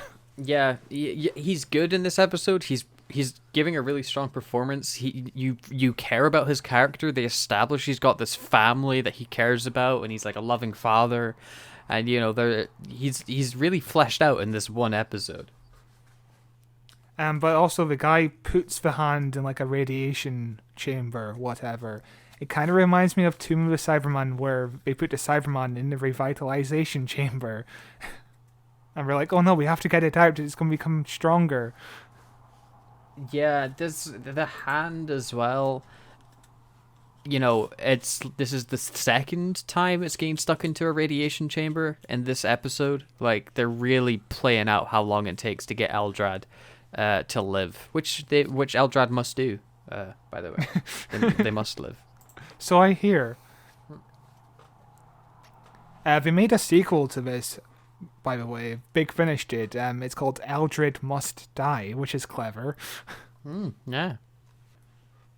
The Doctor finds that Driscoll, who's the name of the evil guy who's got the ring, has knocked out a guard and he's on the run. And then we cut to a really nice shot. A really, really nice shot of people walking through the facility, and we've got like pipes and tubes and stuff in front of the lens. It's super wide as we're watching these little specks of people run from one end to the other. I'm really impressed with that shot. Yeah, the on-location shots are really impressive as a whole. But when this scene happened, immediately I get flashbacks to last episode where we've got 3 minutes left to the episode and we're watching people running through a facility. And I'm like, oh, god damn it. 100%. Like, he even goes down the same ladder as Sarah Jane did at this point in the last episode. Yeah, it's not the most engaging of chases, is it? So the guy ends up walking into one of the nuclear radiation facilities, I think it is, and the boss man starts yelling that everyone needs to evacuate because something bad's going to happen. And the biggest issue I have with this is it's the first half of the episode again. It's yeah. we finished the chase and now the radiation's going off, the alarm siren, and now everyone's like, oh no, we're gonna die again because the radiation's leaking and blah blah blah. But this time there's explosions, I guess, and the facility starts exploding a bunch, and then the episode ends. And I think it's such a lackluster ending compared to kind of the massive improvement this episode was over episode 1. Yeah, I agree. I think a lot of classic Who is just like, oh, we need to set this up. Oh, everything's safe. Oh no, everything's not safe. We're back to where we started. That's a lot of classic Who, I think. Yeah. Or they're just sitting around waiting for the cliffhanger to happen. That's a lot of classic Who as well. Yeah. What should we do, Doctor? Well, we'll wait and see. Yeah, we've got like 15 minutes left of this episode. So let's just sit around for like 10 minutes and maybe do something and something will happen. Yay. Yeah. Yeah, it's better than episode 1, but it's still not a super strong episode, I don't think. And also, Liz Sladen's only been like 10 minutes of it as Sarah Jane Smith in her final story. For her final story, yeah. Which is a shame. Yeah. It reminds me of Tegan getting knocked out by the Dalek plunger in Resurrection. She was unconscious for like half that episode. Yeah, that's a weird coincidence. That's another weird coincidence, isn't it? Yeah. Oh, and they leave in very similar ways. Yeah, they both just decide they're sick of it. Yeah. Yeah, what a weird coincidences we're noticing. At least in, jumping ahead a little bit, at least Liz Sladen leaves, Sarah Jane leaves on a bit of a more interesting note where the Doctor also has to leave. Yeah, there's story behind it. Whereas like even if she didn't want to leave, she'd have to, but yeah. Yeah, that's episode 2. Yeah, a solid fine. It really slows down by the end though. Like honestly, like those last 5 minutes of that episode feel like 10. Yeah, 100%. And with that, let's start episode 3. Professor Watson, any being that can exist, let alone thrive, inside a nuclear pod is hardly likely to be deterred by a few primitive missiles. But they're the most powerful missiles we have. On your standards, perhaps. I think we should try much older weapons. Like? Speech? Diplomacy? What? Conversation? Come on, driver. Let's go.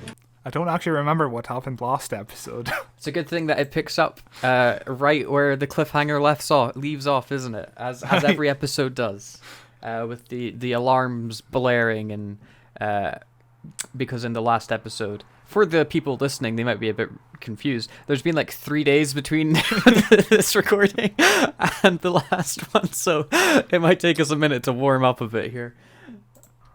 The Doctor does a very cool skid across the floor, don't you think? It's very Tom Cruise in Risky Business. I've never seen that. I don't know what you're talking about. You've never seen the clip where Tom Cruise is sliding across the floor?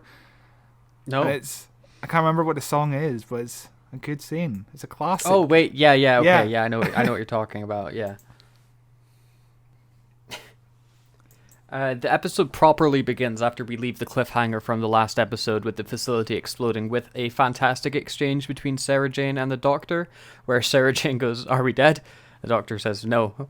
"Are you sure?" "Yes." Again, that's one of the best parts of the episode, and again, it's ad-libbed by the actresses. The actresses. I'm sorry, the actress. I was about to say actors, but I guess actors works. I prefer actor to actresses because I don't think it's a line of work that needs the gender confirmed. So I just call everyone an actor. But... I just call everyone an actress, which I guess works as well. And then the characters bring in some weird science talk when they explain it as an unexplosion. Yeah, so it didn't explode. How would something unexplode?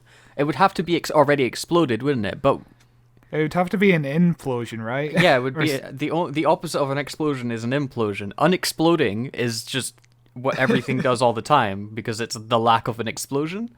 And then they say unexplosion about 5 times. It's very strange. Yeah, it is very. It's very, very strange. But then the science man comes running up to them and he's like, "What are you doing? You're going to both die of extreme radiation poisoning." And the Doctor's like, "No, we're not. Come on inside. It's fine." Because all the radiation has left the facility because the alien has gone yum yum yum and eaten it all up. Yeah, the way the Doctor describes the unexplosion is essentially an implosion. Yeah. Like he literally says, instead of the explosion going outwards, it went inwards, which is an implosion. It imploded. I guess that phrase wasn't around, or unexplosion sounded funnier. It was definitely around. It was introduced in the late 1800s, so I don't know why it wasn't used in this episode. I guess it doesn't really count as an implosion, because an implosion is like something going inside of itself, but it's technically being absorbed, so it's not an implosion. I guess, but an implosion is a much less confusing way of describing it. Yes. or just saying the energy has been absorbed. That's another way of explaining it. So they start talking about how Eldrad is regenerating and coming back to full strength. And then the science man goes, "Cool, I'm just going to call the army in and get rid of this problem." Which is some kind of short-sighted thinking. If the thing can absorb nuclear material, why are you calling in there? And then you begin to question his logic even more when he comes back after calling the army and is like, "Okay, they're going to send a tactical nuke."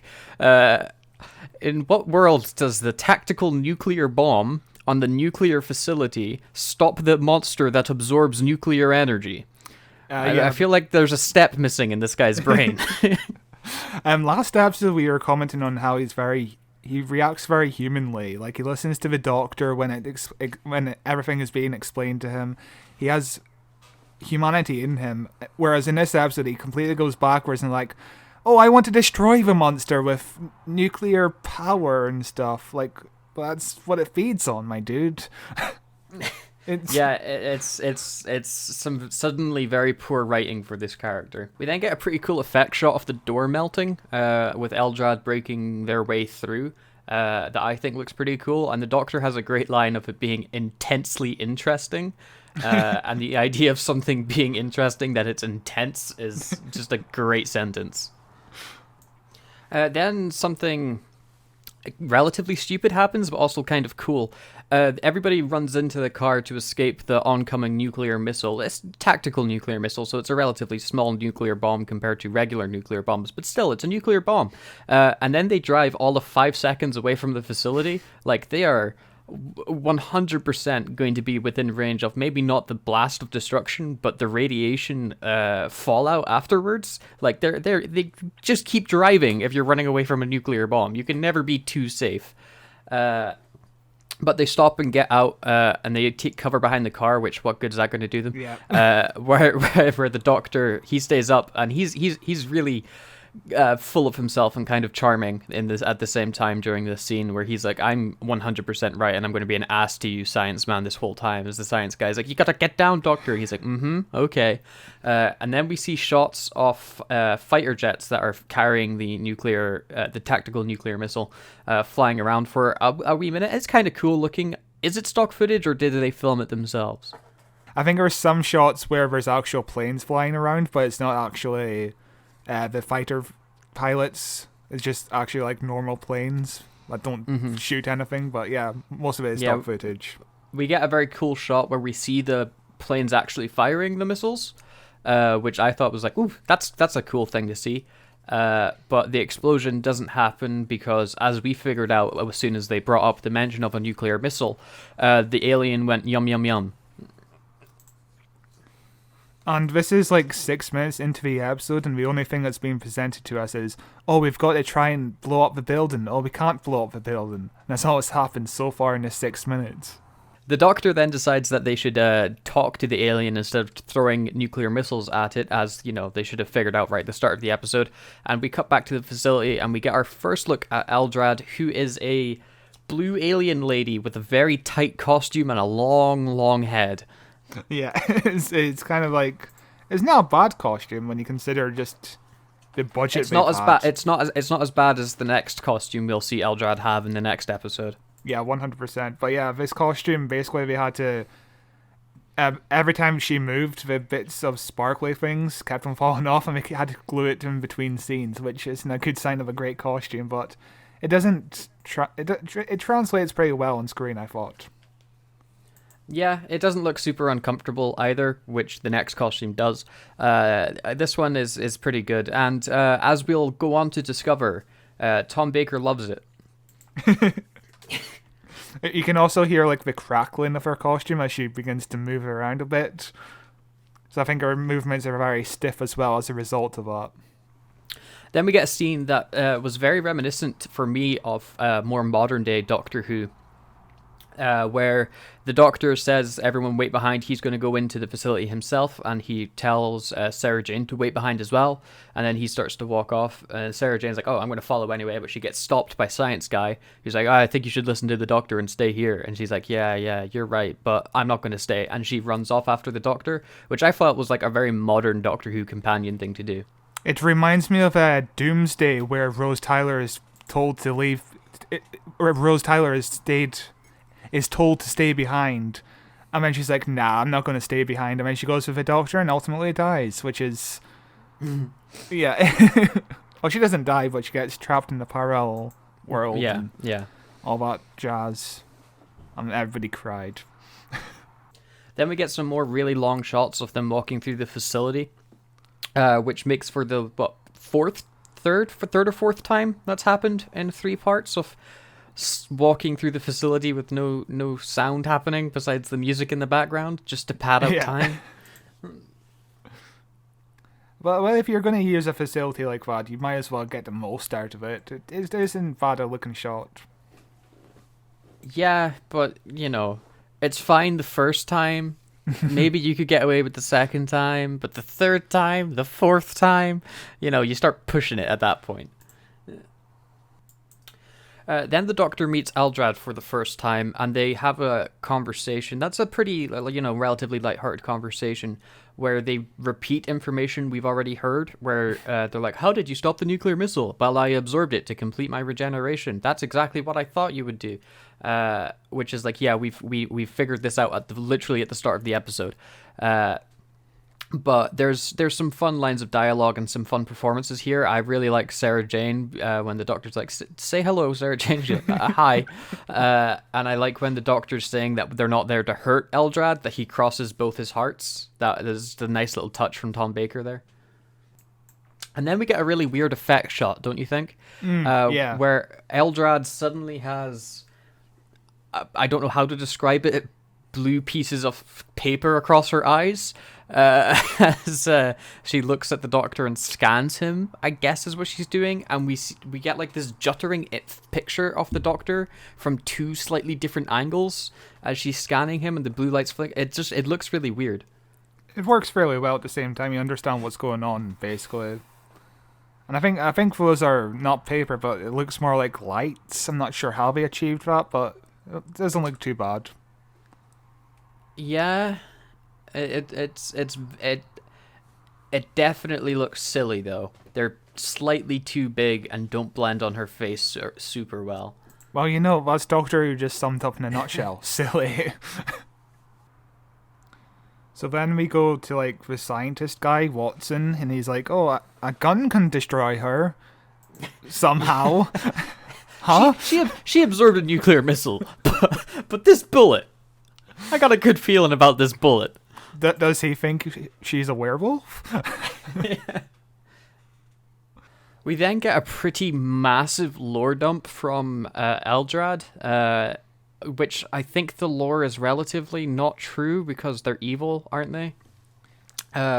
Where she starts talking about how she essentially was God on her planet and saved the planet and created all this new technology and brought life back to the Earth and things like that. But eventually their planet got destroyed by two alien planets being at war and using Castria, which is their homeworld, as a battleground, ravaging it and making puppets out of the leaders to make Eldrad look like the evil one, and eventually killing Eldrad and destroying everything that they cared to be dear. And Eldrad begs the Doctor to take her back in time to her planet, and the Doctor's like, I can't take you back in time, but I can take you there. Because taking back in time would, ruin the timeline or whatever. And it's a pretty decent enough scene. It does a good job of making you think Eldrad's actually a good guy, I think. Yeah, it definitely does. But then the episode kind of like goes down this route of the Doctor believe in her. Sarah Jane doesn't. We usually are on the side of not believing the aliens, so it doesn't come as a surprise when Eldrad kind of sabotages the Doctor later on in the next episode.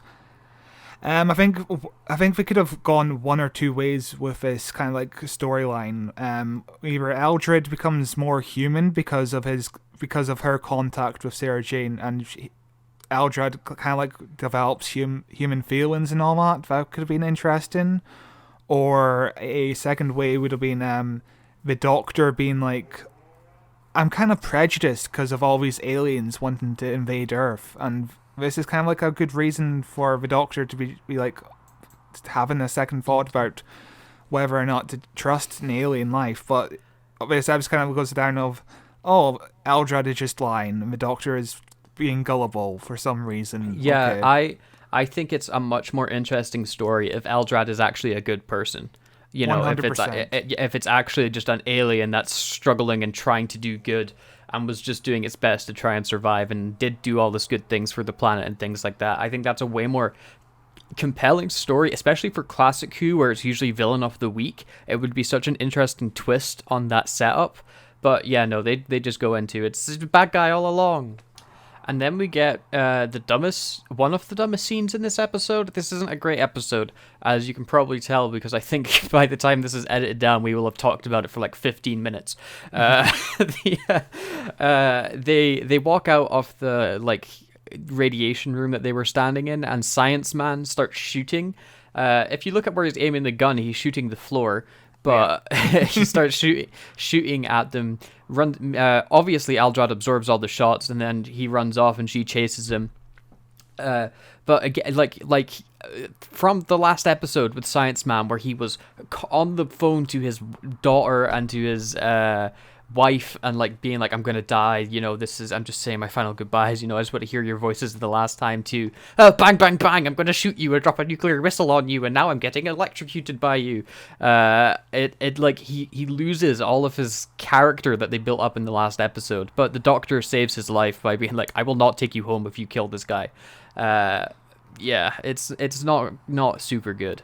And again, it kind of goes back to a thing where you expect for something going to be more development or more to it than usually a Doctor Who shows, but then it just kind of goes into stereotypical mode. Like with Eldrad, the same thing happens. You expect more, but it goes back into the same thing every week, and it kind of like leaves you wanting more. And there's a moment before that where Sarah Jane sees that the Science Man is about to shoot Eldrad, and Eldrad senses his presence, and then she's like, "Oh no, there's nobody else here," lying straight to her face. And that is like, well, she's going to destroy you more if she thinks you're lying to her. So why wouldn't you just be like, no, but he's just scared. He'll just explain the situation to him and all that kind of like stuff. But no. But Scott, how would they fill 4 minutes of TV time if they did that? True. So, we are 3/4 of the way through this episode so far. There are 7 minutes left in the episode, and what has happened? They decided to drop a nuclear missile on the building. That did nothing. They talked to Eldrad. The guy shot at her and did nothing, and then they left the building. Over the course of, 20 or, 15 minutes or so. Yeah. Last episode wasn't great, but I think this might be the weakest one out of the set of 4. 100%. And then the Science Man has the dumbest line of dialogue I've heard him say all episode. He picks up the gun, which is empty, and he goes, "But I put 6 shot into that monster. You dropped a nuclear missile on it, dude. What are you talking about?" Yeah, for a scientist, he's not very smart, is he? And then we get 2 minutes of him being like, But no, but she's gone. Nobody will believe me. It's so dumb. His female co-worker comes in and he's like, "Oh, nobody will believe me. Oh no." And it's like, "Okay, can we move on, please?" Then the Doctor takes Eldrad into the TARDIS finally after so long of waiting to see that happen. And we spoke a little bit about, I don't know if we've actually talked about this TARDIS console yet. We haven't, because this is the first. Is this the first time we're seeing it in this episode? Yes. Yeah. I quite like it. I like the wooden aesthetic of it. It is kind of dusty. The only thing that it needs, right, that will make it look better is lighting. It has no. If you had some candles around the walls, maybe just to give it an atmosphere, but it's just kind of dark and brown. It kind of feels like what the 8th Doctor's TARDIS would be. It's a very Victorian era design, I think. But yeah, I agree, more lighting, but it's a very good TARDIS room overall. I prefer it to this is just a white space that usual classic Doctor Who TARDIS usually looks like. Yeah, it's got a certain charm to it, for sure. Every other TARDIS in the classic era kind of looks like a hospital. Yeah. Then the Doctor the Doctor explains how Eldrad's mind blue eye power thing won't work in the TARDIS because they're in a mini dimension, because that's how the TARDIS's interior works, is that they're in a separate dimension from the actual TARDIS themselves, and they use that to travel through time. It's a whole thing. But apparently, weapons don't work inside the TARDIS, which... Is that a thing that continues on into the future? I'm not even sure, because I remember they might have had the same conversation with Margaret Sladen when she's in the TARDIS, but I can't remember if they explained, you can't use any weapons in here, because I remember her kind of strangling Rose at one point, which I guess isn't using weapons. That's not a weapon, yeah. Yeah, I don't remember. It's one of those things where so much things happen inside the TARDIS, but usually it's just the Doctor and a companion. It's very rarely that there's another alien in the TARDIS with the Doctor. I think the Cybermen go into the TARDIS in Earthshock with his Fifth Doctor, but I can't remember if he used weapons or not. It's been a long time since I've seen a lot of Doctor Who. Yeah. But the Doctor starts explaining how they're going back to Castria, and Sarah Jane's like, "Oh, why are we going back? I don't want to go to Castria." And the Doctor just has the great line of, "Well, travel broadens the mind." But yeah, again, it's just sort of like the tired repetition of Sarah Jane is right, the Doctor is wrong.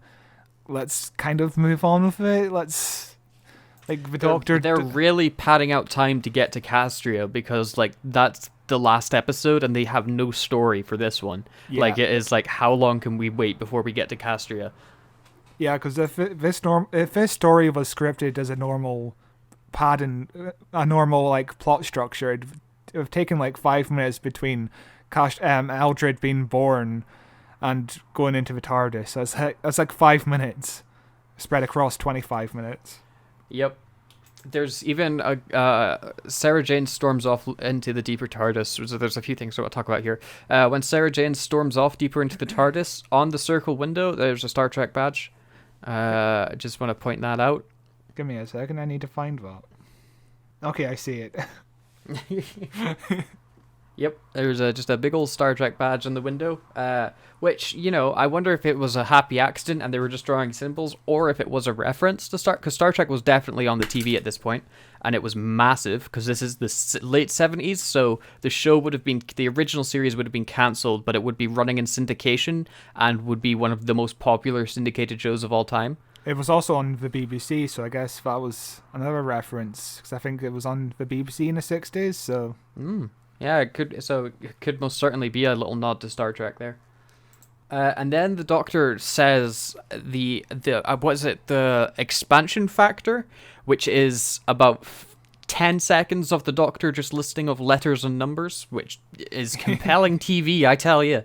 So I actually know what these numbers are. So Tom Baker ad-libbed these numbers because obviously on the script there are random numbers and nobody's going to remember that. There's no point in memorizing that. So instead he just made up telephone numbers. One telephone number is the BBC offices. The other is his old phone number. So if you want to go back in time and phone Tom Baker before this episode was made, go ahead. But yeah, Sarah Jane goes into another room and gets a banana, which is a nice little touch. We don't see the companions ever eaten in the TARDIS. Yeah. So the Doctor is like, "Oh, if you've misaligned those coordinates, we'll be trapped in here forever." And there's a shot of Sarah Jane be like, "He's not serious, is he?" Yeah. But then the TARDIS eventually lands on Castria, and it's as windswept and just like ruined looking as when we first see it in episode 1. They talk about how it's a bit ruined, but it's not totally ruined, and it's savable, I guess, is what they're going at, because the atmosphere is almost Earth-like. And they go running out of the TARDIS.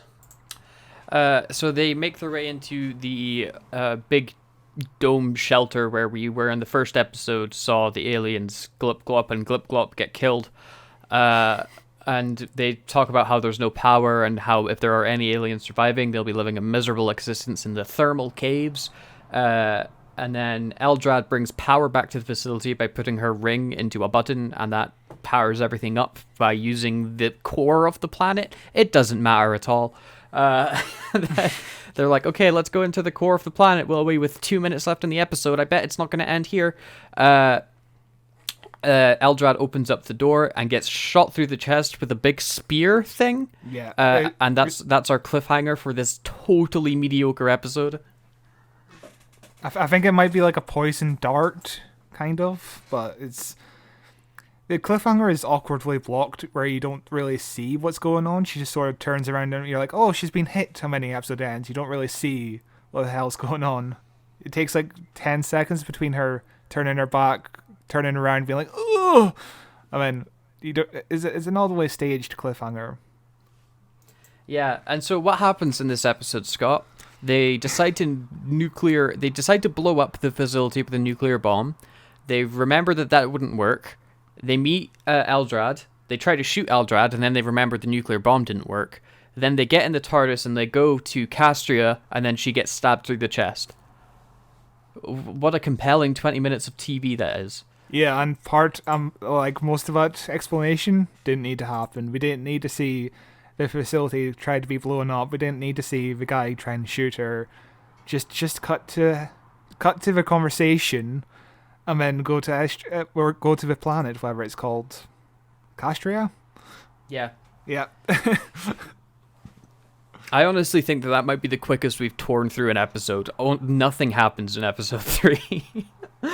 Yeah, it's a lot of just standing around and talking and being like, oh, this won't work. Let's try this worse idea. Yeah, it's not a good episode. But with that, we will jump right in to the final episode of this story, part 4. You know, I might as well be talking to the moon. You don't even listen to me. Mergin nut. What? No. Forget the Mergin nut. I'll have the Ganymede driver. There. Yep. Oh, I must be mad. I'm sick of being cold and wet and hypnotized left, right, and center. I'm sick of being shot at, savaged by bug-eyed monsters, never knowing if I'm coming or going or being. Zeus plug. Oh, I want a bath. I want my hair washed. I just want to feel human again. Forget the Zeus plug. I'll have the sonic screwdriver. Oh, and boy, am I sick of that sonic screwdriver. Oh. I'm going to pack my goodies and I'm going home. I said, I'm going to pack my goodies and I am going home. Wait, excuse me.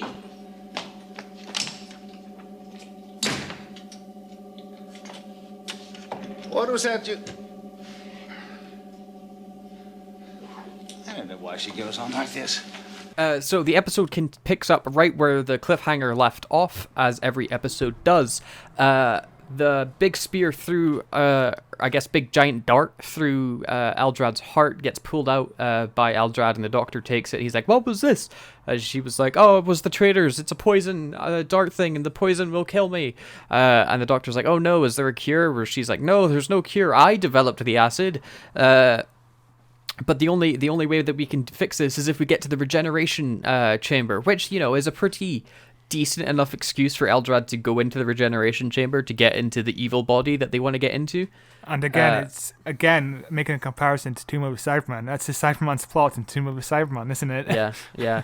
But there's a very interesting line that she says here, where she's like, "We've got to hurry before it completely destroys the crystal matrix."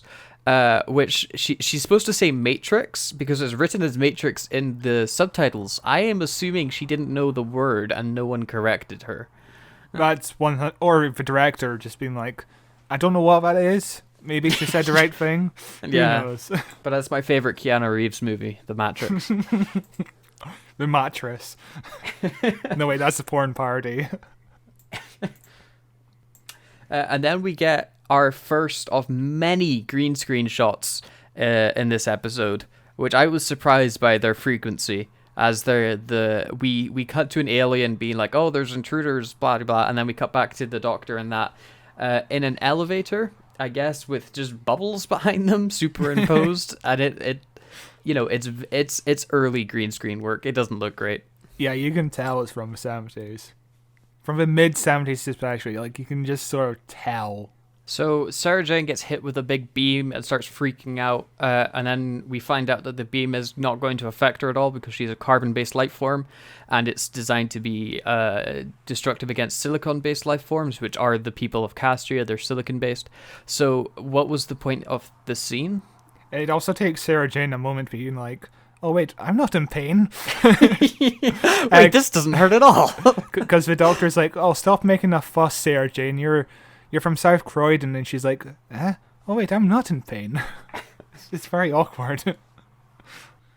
The gas is only effective against silicon structures. And she's like, oh. And then the doctor's like, oh, it's this way. I have a superb sense of direction. And they walk into another trap.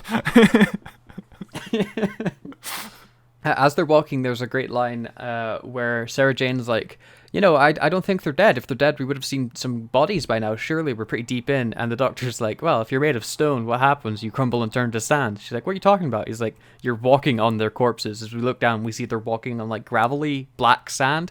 And that was like a super dark moment in the episode where it's like, oh, damn. Yeah, I love it. It's such a morbid thought. They're just walking on corpses. So this is actually one of the last scenes Liz Sladen and Tom Baker shot together. And one of the memories is that both Sarah and Tom kept on slipping by mistake and pissing everyone off. And they just couldn't stop laughing.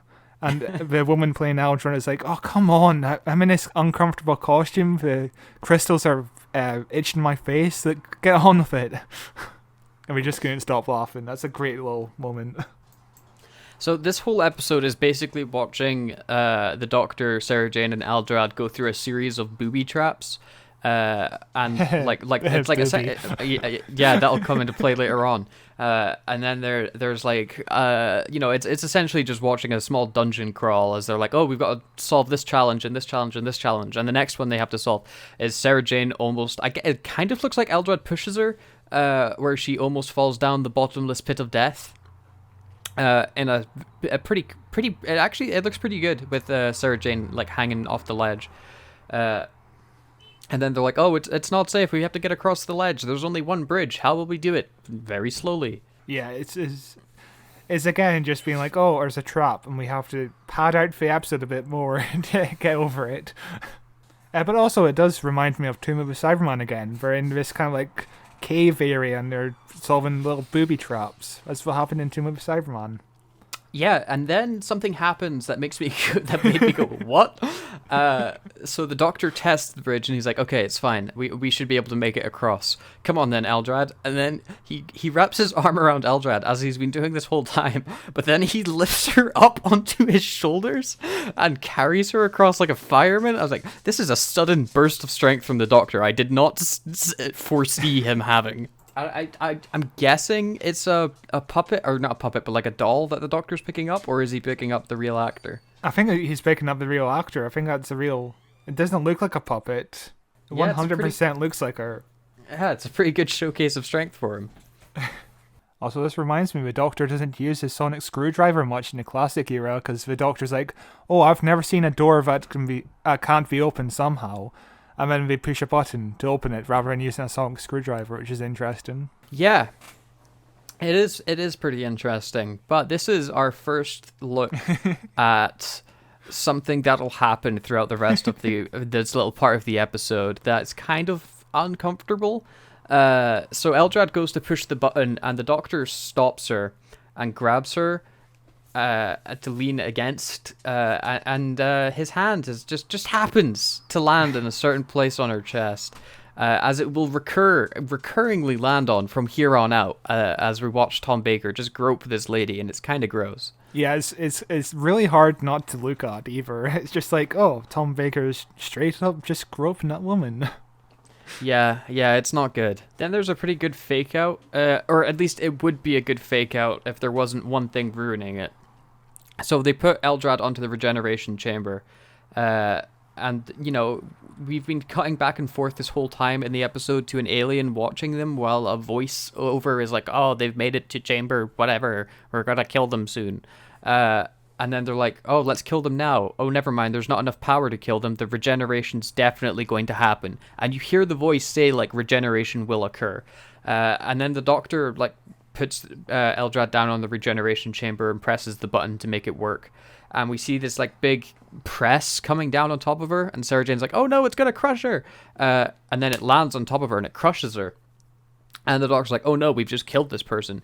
Which would have been a super effective fake out that Eldrad has died and make you believe that Eldrad's good, because the Doctor's like, it must have been another booby trap that they set up to kill Eldrad. They were determined to do it. But we literally just heard them say that regeneration will work. Like, that's going to happen. It completely undermines the entire scene. Yeah, it feels like that scene could have been cut out, but then again, I guess it had to be there just for more padding. Gotta love the padding, eh? And then we meet Eldrad again, the new version of Eldrad. He's a man now. and he's in a much more bulky, uncomfortable-looking costume. Yeah, he kind of like seems like he can't put his arms down, so he's kind of like almost in a T-pose position in a way. Yeah, it looks so uncomfortable around his face, like it's pressing on his cheeks and his forehead, and like a triangle almost. It looks uncomfortable to wear. But this actor is played. This version of Eldrad is played by Stephen Foran, who actually was with Liz Sladen as she auditioned for a role of Sarah Jane. So it's kind of like a nice full circle kind of thing. Then Eldrad starts to go on a massive monologue where he's very clearly evil. He's doing a much worse job of disguising his intent than what the lady version of Eldrad was doing.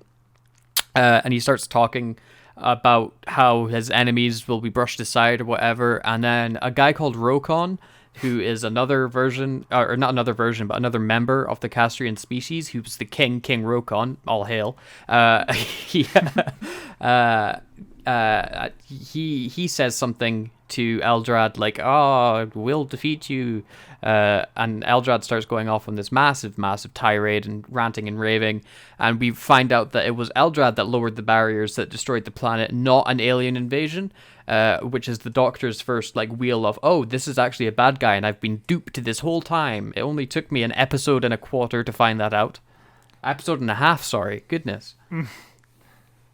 Yeah, it's a shame that exposition is coming this late in the game, because we already know all of this information. It's like we kind of opened up on the exposition that is being explained in this moment. It's like we know Eldrad is evil. We understand. We don't need 10 minutes of explanation. It's a shame. But there is a nice little moment where the Doctor realizes, oh, you modeled yourself in the first primitive he came across. He modeled himself on you, Sarah Jane. And she's like, oh, thanks. Yeah, it's a fun wee bit, and then it goes on to a monologue that literally lasts 3.5 minutes. And the acting is very hammy at the same time. It's just like, oh. I think it has to be hammy though, because it's the only way you can get any semblance of a performance out of the costume that he's wearing. True.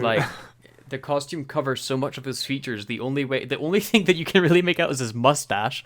The only way you're hearing anything or taking in any information is if you really just choose the scenery. Eldrad goes to confront what was his name, King Rokon, and we find out that Rokon's dead, and it was a recording that was talking to him. In a pretty fun reveal. I didn't see it coming immediately. I was like, oh, that's a pretty fun twist on this wee story that's happening. And so Eldrad just declares himself king. He's a bit annoyed that he couldn't kill Rokon, but he's like, well, never mind, I'm the king now, ha ha ha. And the Doctor's like, so what's your plan? You've got no subjects. And he's like, but there's 100 million. What are they called? What's the alien species called? I don't even know, to be honest.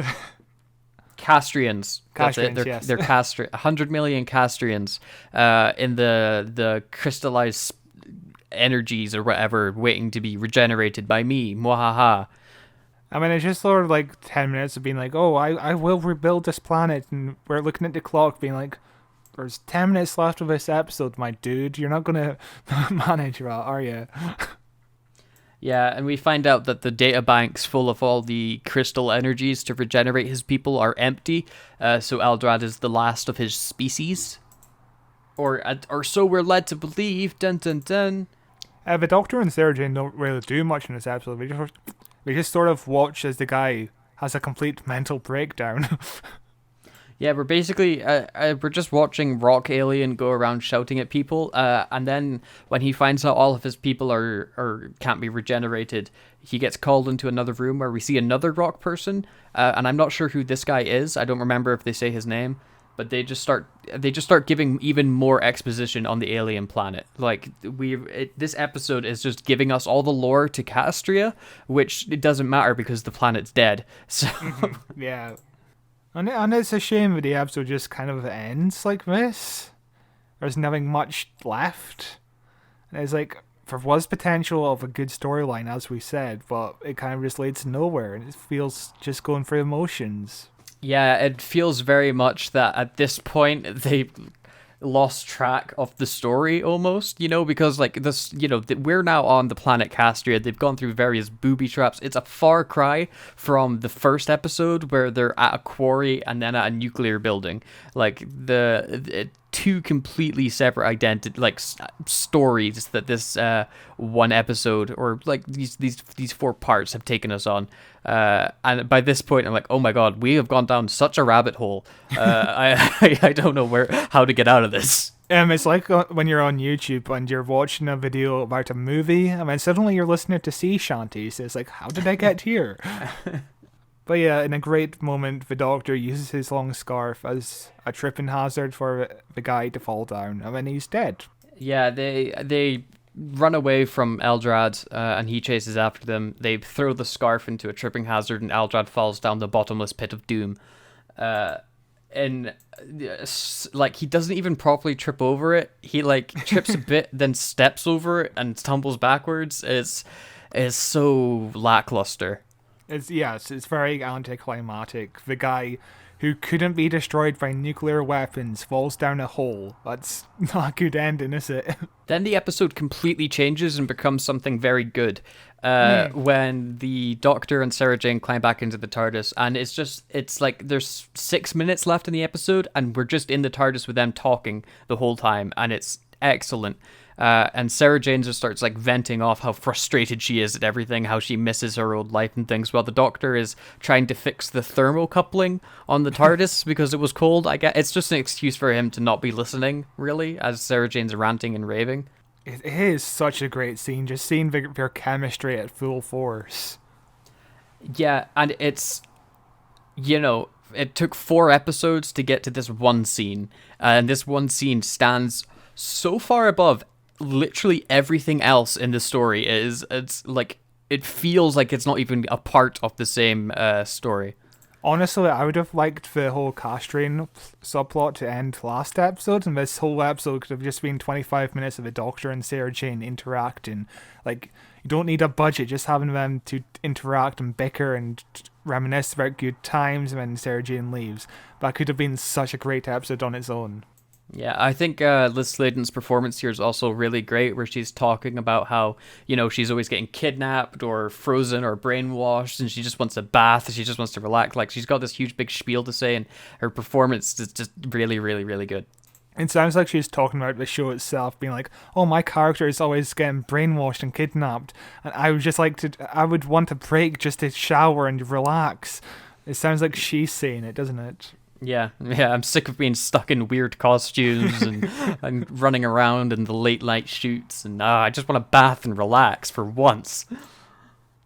But eventually this leads to Sarah Jane being like, well, in the most 70s way that she could possibly say it, she says, I'm going to pack my goodies and I'm going home. And the Doctor he isn't listening. He's got his head in the machine at the moment, and it's... You kind of don't believe Sarah at this point, because it's kind of like a stroppy person, like having a toddler being like, I'm taking my toys, I'm going home, I'm sick of this. It's not until a little bit later in the scene where it suddenly becomes real. Well, yeah, it's a very real argument here. Just this one-sidedness of it. It feels like a couple bickering in a way. One of them's got his head in the newspaper, and the other one's just rambling on about why she's sick of him, but she doesn't really want to leave. That's a good touch as well. Yeah, she's just trying to get the Doctor to listen. But she storms off, and the Doctor gets up out of the TARDIS console, and then he gets a message from Gallifrey, who can, I guess, send messages telepathically. And the Doctor is like, I can't take Sarah Jane with me to Gallifrey for some reason. Are humans not allowed on Gallifrey?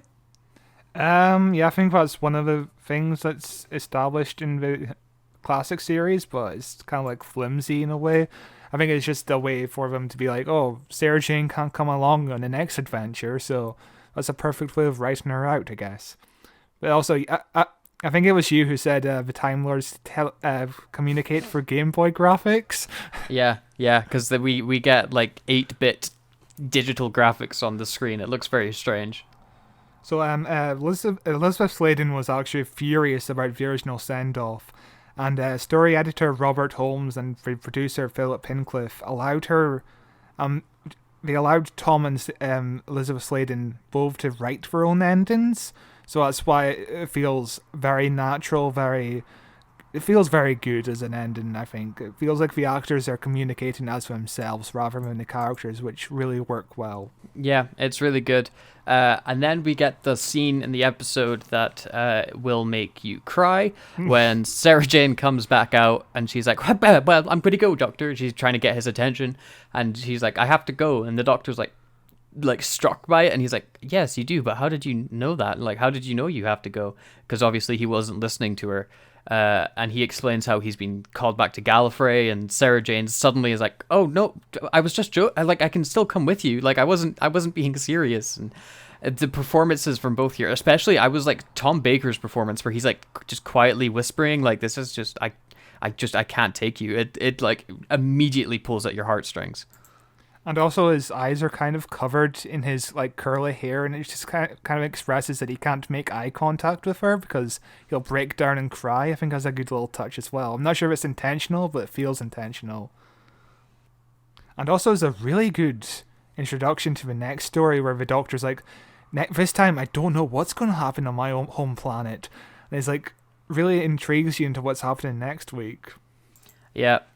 The only thing that I don't like about this ending is I think it happens too quickly. I would have loved to listen to Sarah Jane and the Doctor talk about leaving even longer than, because they would like really only get to say one or two sentences to each other before the Doctor lands in quote unquote South Croydon, which turns out to be Aberdeen. It does. He lands in Aberdeen. Yeah. But he, like they only get to really say one or two sentences. I would have much preferred them to actually like have a conversation about it and, be missing each other and being sad and stuff like that. But instead we get, 17 minutes of booby traps and fucking the Doctor groping a stone lady. Like I think we're conditioned to the modern era of companions leaving, like David Tennant at the end of Doomsday, where he says goodbye to Rose. I mean, there's a whole whispering to Rose. I mean, there's a scene at this beach. I mean, the Doctor stands alone at the TARDIS, all sad and crying. Yeah, but it's way more emotionally resonant when it's done like that. But like, even if you like look at like say like Susan's goodbye happens really quick, but at least there's like this huge monologue about it. It's one of William Hartnell's best performances where he's like just talking about how he wants her to have a good life and that they'll see each other again. It feels like a good send off. Whereas this one, it feels like the setup to a great send off, and you're like are on the verge of tears, and then it's like, okay, we're here, goodbye. No, I think I see it as a way of being like the Doctor's so devastated he just doesn't know what to say. He's like, he just doesn't know what to say, really. Yeah. Well, maybe we could see that instead. It just ends.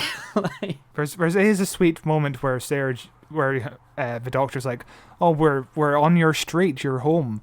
And Sarah Jane's like, "Oh, that's my street. You remembered?" And she's like, "Oh, that's really sweet." Yeah, there's also a shot that I really like where Sarah Jane's like, you know what? Travel does broaden the mind, calling back to the hilarious joke that Tom Baker made earlier. But there's just a shot of Tom Baker as he's smiling up at Sarah, and he's like, till we meet again. And it's like, that is such a lovely shot of just his smiling but sad, like smiling face but sad eyes. It's very, very nice. And then Sarah Jane's like, oh, don't forget me. And then Tom Baker's like, oh, Sarah. Yeah, don't you forget me. And it's like, oh, it's really sweet and just touching. Like, I mean, Sarah Jane's smile as she's holding back the tears is just really sweet and emotional, I think. Yeah, and then she beats up a dog. So she steps up the TARDIS and she walks over in what she assumes to be South Croydon, but she's like, this isn't my street. This isn't this isn't even South Croydon. And she starts laughing to herself and we're like, oh, he messed it up. That silly doctor, he messed it up. And there's a dog just sunbathing. And she just starts poking it with a, like, racket. Like, oh, he messed it up. Ha ha ha. Like, you're stop bothering the dog. It was having a lovely day. She does have a rather odd assortment of goodies, as she says. There's a toy owl. There's a single plant in a pot. There's a yellow rain jacket and, as you said, a tennis racket and a suitcase. Yeah. But I think it's a pretty fun note, you know, besides her beating up a dog. I think it's a pretty fun note to end the episode on, where it's like, stupid doctor, you undermined this whole resonant emotional send-off. You sent me to the wrong place, you goof. Like, it stops it ending with you just like bawling your eyes out. So some people think the dog represents a little bit of foreshadowing for K9 eventually being given to her, but obviously K9 hasn't been invented at this time. It's not really... It's just a coincidence. Yeah, it's just a coincidence. But yeah, she's in Aberdeen, as we find out in School Reunion, which I like.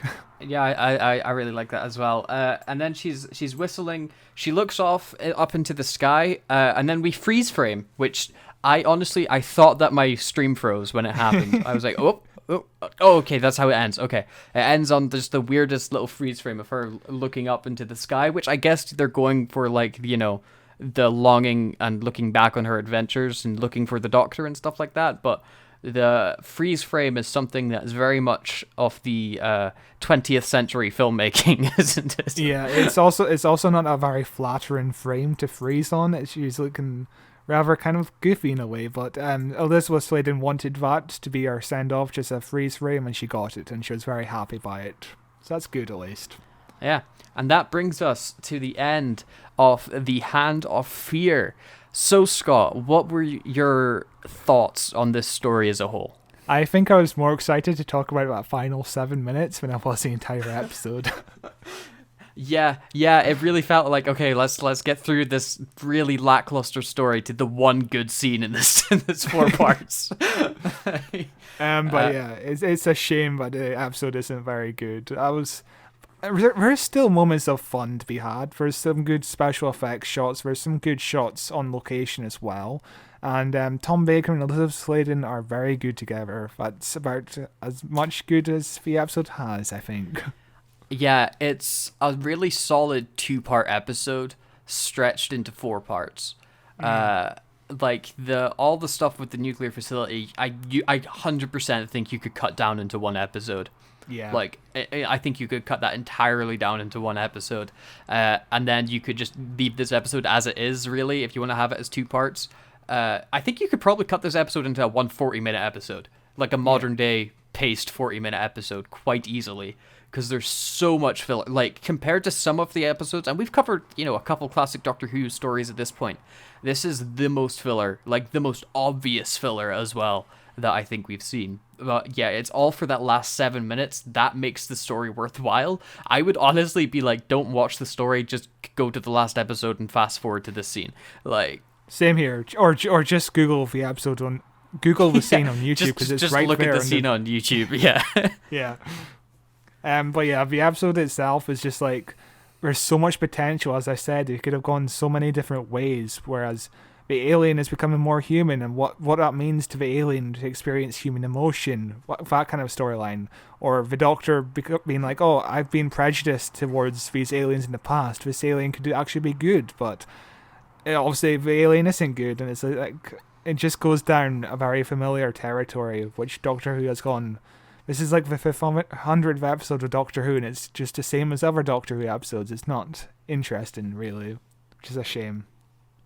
Yeah. But that brings us to the end of this episode. Thank you very much for listening. Next week, what are we covering, Scott? K9 and Company with Sarah Jane Smith, which is, I've never seen it before, so I'm hoping it's going to be very fun to watch. Yeah, I'm looking forward to that one. It's got the best intro song out of anything Doctor Who related. But yeah, we will be continuing Liz Sladen month with K9 and Company. You can find us on YouTube at Who Watches Who, on Twitter at Watches Doctor. Anywhere you get podcasts, this podcast is available to download. Follow us on Facebook at Who Watches Who. Me on Twitter at Cloth223. Scott, you got stuff to add? Email us. Just email us anything at whowatcheswhopod@gmail.com. We really appreciate your thoughts in this episode. Do you like this episode? Give us reasons why. That'd be interesting. What was your introduction to Sarah Jane? Was it like most people, I suspect? These people our age, the school reunion. That was my introduction to Sarah Jane. But I was going to say something. Oh no. This has been our best 2 weeks of the podcast ever. We've in the space of 2 weeks almost doubled our all-time downloads. So hell yeah, that's cool as heck. Let's keep it going. Yeah, keep telling your friends about us. That'd be fantastic. We want more engagement and more conversations with you guys. So send us any kind of comments and all that. Fantastic. Yeah. Thank you very much. Yeah, we will see you next week. Bye. Goodbye.